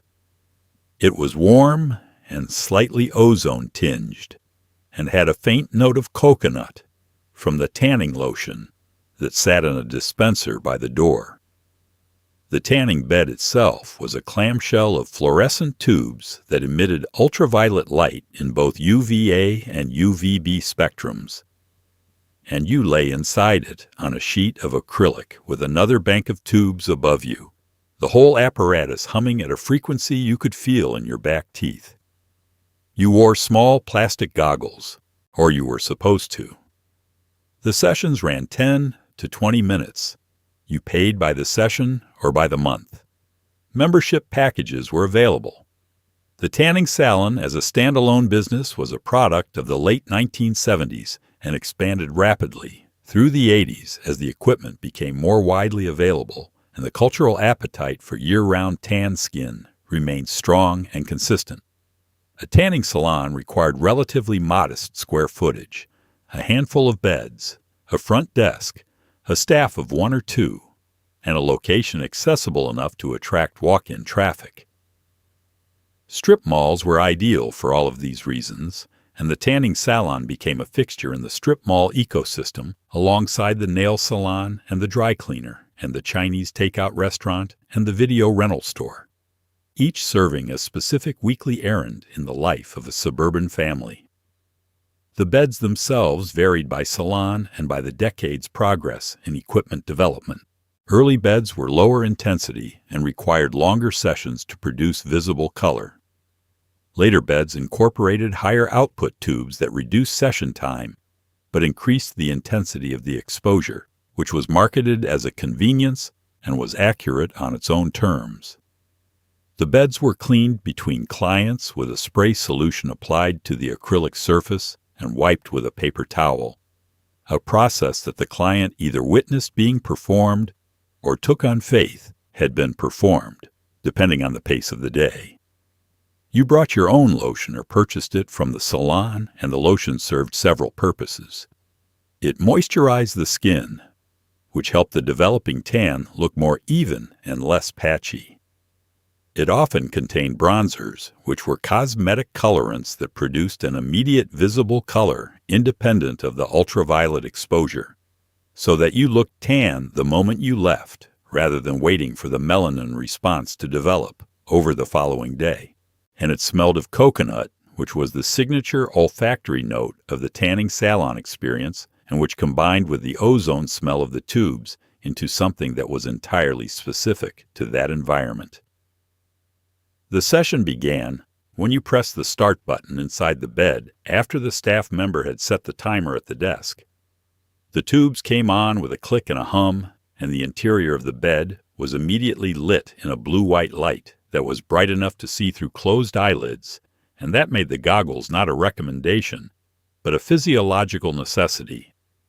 The warmth arrived quickly, a dry, radiating heat that was different from the humid warmth of direct sun, and that had its own specific quality of penetration, as though it was coming from slightly inside the skin rather than landing on the surface of it.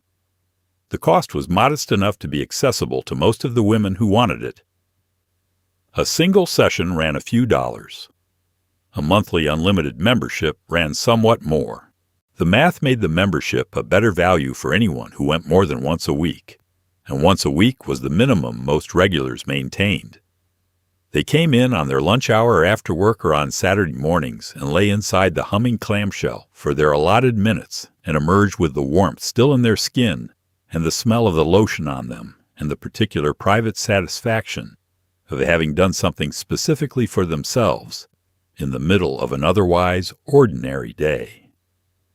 That satisfaction was real, regardless of what the ultraviolet light was doing underneath.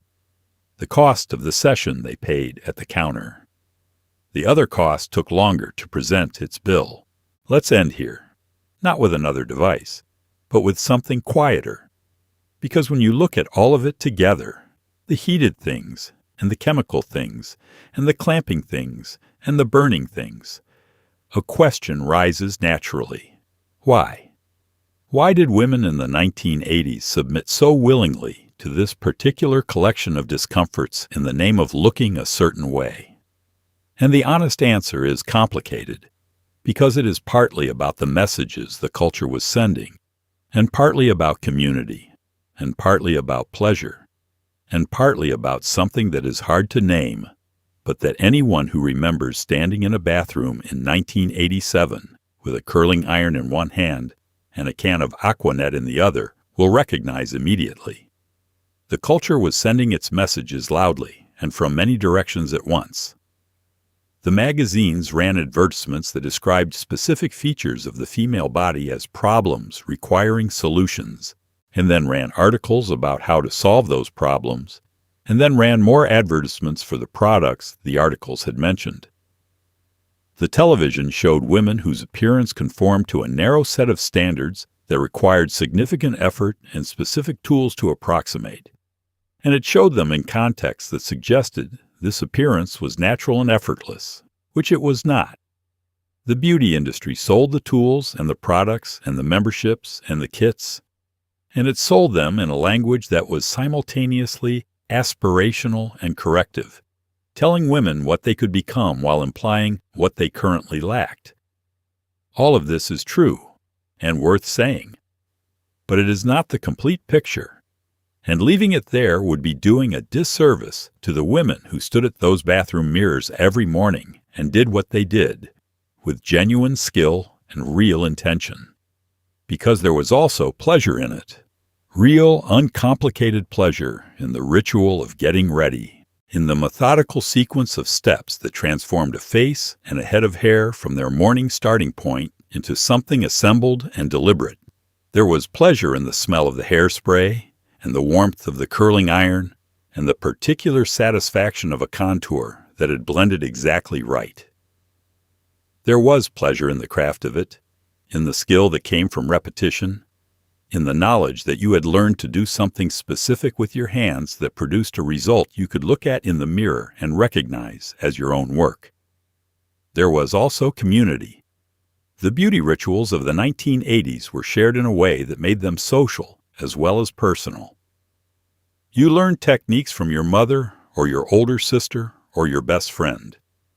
You stood in a school bathroom between classes and watched someone apply liner with a steadiness you wanted to develop yourself.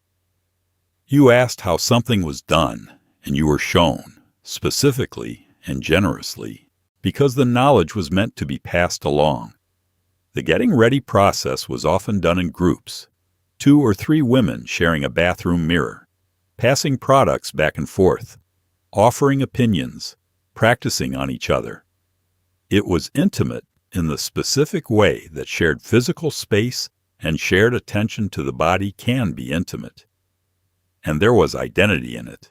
The style you chose, the colors you used, the degree of height in your hair and drama in your liner, were choices that communicated something about who you were and where you fit in the social landscape of your school or your neighborhood or your workplace. These were not trivial communications. They were the visual language of belonging and individuality negotiated simultaneously. The balance between looking enough like the people around you to be recognized as part of something and looking enough like yourself to be seen as distinct within it. The devices were sometimes ridiculous, and sometimes genuinely dangerous, and sometimes simply impractical in ways that made the morning harder than it needed to be. The standards they served were sometimes unfair, and sometimes arbitrary, and sometimes built on a set of assumptions about what women should look like that did not serve women well. All of that is accurate, and it is also accurate that the women who used them were not passive recipients of cultural instruction, but active participants in a shared aesthetic project that had genuine meaning to them, that gave them pleasure and skill and connection and a sense of their own agency within the particular world they inhabited. They knew what they were doing. They stood at the mirror, and they did it well. And on the good mornings, when everything had gone right and the hair was holding and the liner was even and the light in the bathroom was warm, and there was a song on the radio they liked, the whole complicated inheritance of it fell away for a moment, and it was simply this: a woman, a mirror, and the particular satisfaction of being ready for whatever the day was about to ask of her. That moment is worth honoring. It always was. Let's go back to the foundation for a moment, because the tool used to apply deserves its own conversation. The wedge-shaped makeup sponge of the 1980s was a small triangular piece of foam usually pale pink or beige, sold in bags of 12 or individually at the drugstore cosmetic aisle. It was inexpensive enough to be disposable and durable enough that most women used each one considerably longer than its intended lifespan. You dampened it slightly under the tap, squeezed out the excess water, and then used it to press and blend foundation into the skin in small, stippling motions that produced a more even coverage than fingers alone could achieve. The wedge shape was functional rather than arbitrary. The flat broadside covered large areas of the face quickly, the cheeks and the forehead and the jaw, in broad sweeping presses that deposited an even layer. The narrow-pointed tip reached the areas that the broadside could not: the sides of the nose, the inner corner of the eye, the crease between the nostril and the cheek. The edge of the wedge was useful for blending foundation down the neck so that the line between the face and the skin below it was not visible, which was one of the more technically demanding aspects of foundation application, because the skin of the neck was almost always a slightly different shade than the face it was supposed to match. The dampening of the sponge was a technique that made a real difference to the finish. A dry sponge absorbed a significant portion of the product it was supposed to be applying, which meant you used more foundation and got a thicker result. A damp sponge was already partially saturated and absorbed less product, which meant the foundation went onto the skin rather than into the sponge, and the resulting layer was thinner and more natural looking. This was the kind of practical knowledge that was shared between women who had worked it out through experience and passed it along to women who were just learning. The sponge also served as a blending tool after the initial application. If the foundation had gone on unevenly, or if there were edges where the product had built up slightly, the clean side of the sponge could be used to smooth and redistribute without adding more product. This required a light touch, a pressing motion rather than a dragging one, because dragging a sponge across foundation that had partially set produced streaks that were difficult to correct without starting over. The pressing motion blended without disturbing, and the distinction between the two was the kind of tactile knowledge that could be explained, but that really only came clear through practice. After each use, the sponge held residual foundation in its pores. Washing it with a mild soap and warm water removed most of this, though the sponge never returned entirely to its original color after the first use, developing a permanent tint that deepened over time to a record of all the foundations it had applied. Most women did not wash their sponges after every use, which was a hygiene practice that later became the subject of considerable discussion, but which at the time was simply part of the rhythm of the morning routine. You picked up the sponge from the counter where it had been sitting since yesterday, and you used it, and it worked. The wedge sponge was eventually joined, and then largely superseded by the Beauty Blender, a rounded, egg-shaped sponge introduced in a later decade that produced an even more seamless blend. But the wedge endured throughout the 80s as the standard foundation tool for women who were not applying with their fingers or a brush, and it did its work reliably and without drama, which is the most accurate description of what a good tool does. It was the kind of thing you noticed only when you did not have one. It is late April, and the temperatures are beginning to shift, and there is a specific kind of preparation that the approaching season requires. The leg whack was a seasonal ritual with a fixed place in the calendar of the 1980s woman. It happened in April or early May before the first bare-leg day of the year, and it happened again as needed through the summer, and it was understood by everyone involved to be part of the transition between the covered months and the open ones. You booked the appointment or you opened the home kit, and you accepted what was coming with the particular resigned pragmatism of someone doing something they have done before and will do again. The professional leg wax was the preferred option for those who could access it and afford it, which was not everyone, but was a substantial enough segment of the population that waxing services were available in most towns of any size by the middle of the decade. You went to a salon or a dedicated waxing studio, removed your clothing from the waist down, lay on a padded table covered with a paper sheet, and surrendered your legs to a person who was going to apply hot wax to them in strips and remove it with a swiftness that was the professional's primary technical virtue. The wax was kept warm in a small electric heater, the same kind used in nail salons for warming paraffin, and the esthetician applied it with a wooden spatula in strips aligned with the direction of hair growth. Each strip was pressed down with a firm, overlapping motion.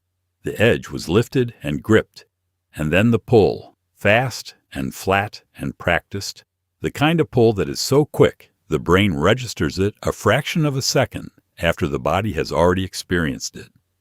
A good waxer produced a pull that was so fast and so confident that the sensation was sharp and immediate and then simply over, replaced by a clean warmth in the skin that was almost pleasant after the fact. The half leg was the standard session, from the knee down, which covered the primary visible area and took about 30 minutes. The full leg, thigh included, took longer and cost more, and was booked for occasions that required it, a beach holiday, an important event, anything that would put the upper leg in view. Most women maintained a rotation between professional sessions and home maintenance that kept the legs presentable through the season, without requiring a salon appointment every 4 weeks. The skin after waxing had a specific quality that was different from the smoothness produced by shaving. It was not just smooth, but clean in a deeper sense, the follicle temporarily empty rather than the hair simply cut at the surface, and the skin around each follicle was slightly flushed and warm. This flush settled over the following hours, and by the next morning the legs had the texture and the clarity that the season demanded and that no razor quite replicated. That difference was the reason women submitted to the wax rather than defaulting to the simpler and entirely painless alternative. The result justified the process, reliably and with enough margin to make the appointment worth keeping. There was also something about the ritual itself, the annual marking of the season's change, that had a quality beyond simple hair removal. It was the signal that summer was beginning, that the coat was going back into the closet, that the particular freedoms and exposures of the warm months were returning. The leg wax was practical in its function and ceremonial in its meaning, the way many grooming rituals are when they are tied closely enough to the rhythm of the year. You did it, and afterward you walked out into an April afternoon, and the air on your legs felt different than it had that morning. And that difference was enough. And just like that, the decade is winding down. The bathroom light is still on. The curling iron has finally been unplugged. The aqua net has settled. The compact is closed. And somewhere on a dresser, that perfume bottle is catching the last of the evening light, holding the whole day inside it, like a memory that has not quite decided to become the past yet. We have spent a long time in that bathroom together. We have watched the curling iron heat up and the mousse disappear into damp hair and the mascara wand move upward from the base of the lash to the tip, with the patience of someone who has done this enough times to know exactly how much pressure to apply. We have stood beside the facial sauna and the hot roller case and the compact mirror with its ring of warm bulbs. And we have watched a generation of women begin their mornings with tools that were imperfect and sometimes absurd, and occasionally genuinely dangerous, and that they used anyway, with skill and with intention, and with a particular pride in the work. There is something I want to say before we close, and it is this. The women who stood at those bathroom counters in the 1980s were not simply following instructions. They were not passive recipients of a culture's demands, moving through a checklist of requirements with no investment in the outcome. They were present. They were skilled. They knew what they were doing, and they cared about doing it well. And the caring was genuine, and the skill was earned, and the results, on the good mornings when everything went right, were something they could look at in the mirror with real satisfaction. The tools they used are mostly still available, and some of them are mostly unchanged. The curling iron is still on the bathroom counter. The mascara wand is still moving upward from root to tip. The lipstick is still in the handbag.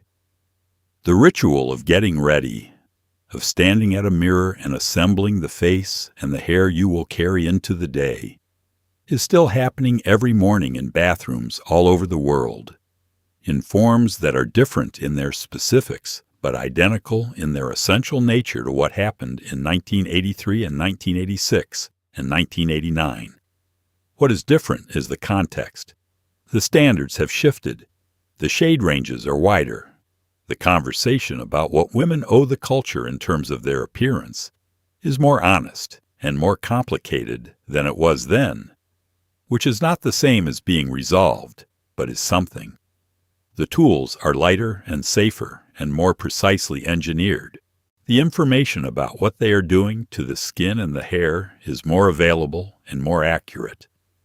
And the woman at the mirror has more permission than she did then to decide what the ritual means to her personally, rather than accepting the meaning the culture assigns to it. But the mirror is still there. The morning is still there.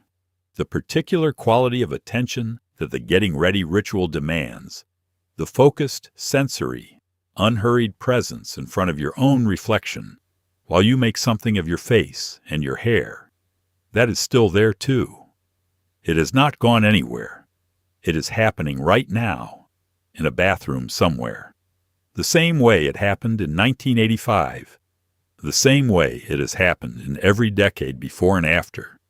Because the ritual of preparing yourself for the world you are about to enter is as old as the impulse to enter it with intention. The decade we have been sitting with tonight was loud about its beauty. It announced itself. It did not ask permission, and it did not apologize, and it did not pretend that the effort was anything other than what it was. There is something in that directness that is worth carrying forward, even if the specific forms it took belong entirely to their time. So if you grew up in a bathroom that smelled of Aquanet and warm iron and the particular chemical warmth of a home perm kit on a Sunday afternoon, I hope tonight brought some of that back to you in the best possible way. I hope it reminded you of your mother at the mirror, or your sister, or yourself at 17 with a curling iron in 30 minutes and the whole day still ahead. Those mornings were yours. That ritual was real. And the woman who stood in that bathroom and made something of herself before she walked out the door deserves to be remembered clearly and warmly and without condescension. She knew what she was doing. She had practiced. She was ready. And now, if you have been here with us all the way to the end, I want to thank you for that. Genuinely. The fact that you stayed, that you sat with this for the whole length of it, means a great deal. If this is your first time here, I hope you will come back. If you have been here before, I am glad to see you again. Go ahead and leave a comment below telling me where you are watching from and whether any of this brought back a specific memory, a specific bathroom, a specific morning that you had not thought about in years. Those comments are always the best part of any video, and yours will be no exception. Like the video if it was worth your time. Subscribe if you want more of this kind of storytelling, warm and slow and grounded in the specific sensory texture of the past. There is more coming. There always is. Take care of yourselves out there. And if you happen to find an old can of Aquanet somewhere at the back of a cabinet, do not throw it away just yet. Hold it for a moment. Let the weight of it sit in your hand. Let the smell of it take you somewhere. You know exactly where it goes. Good night.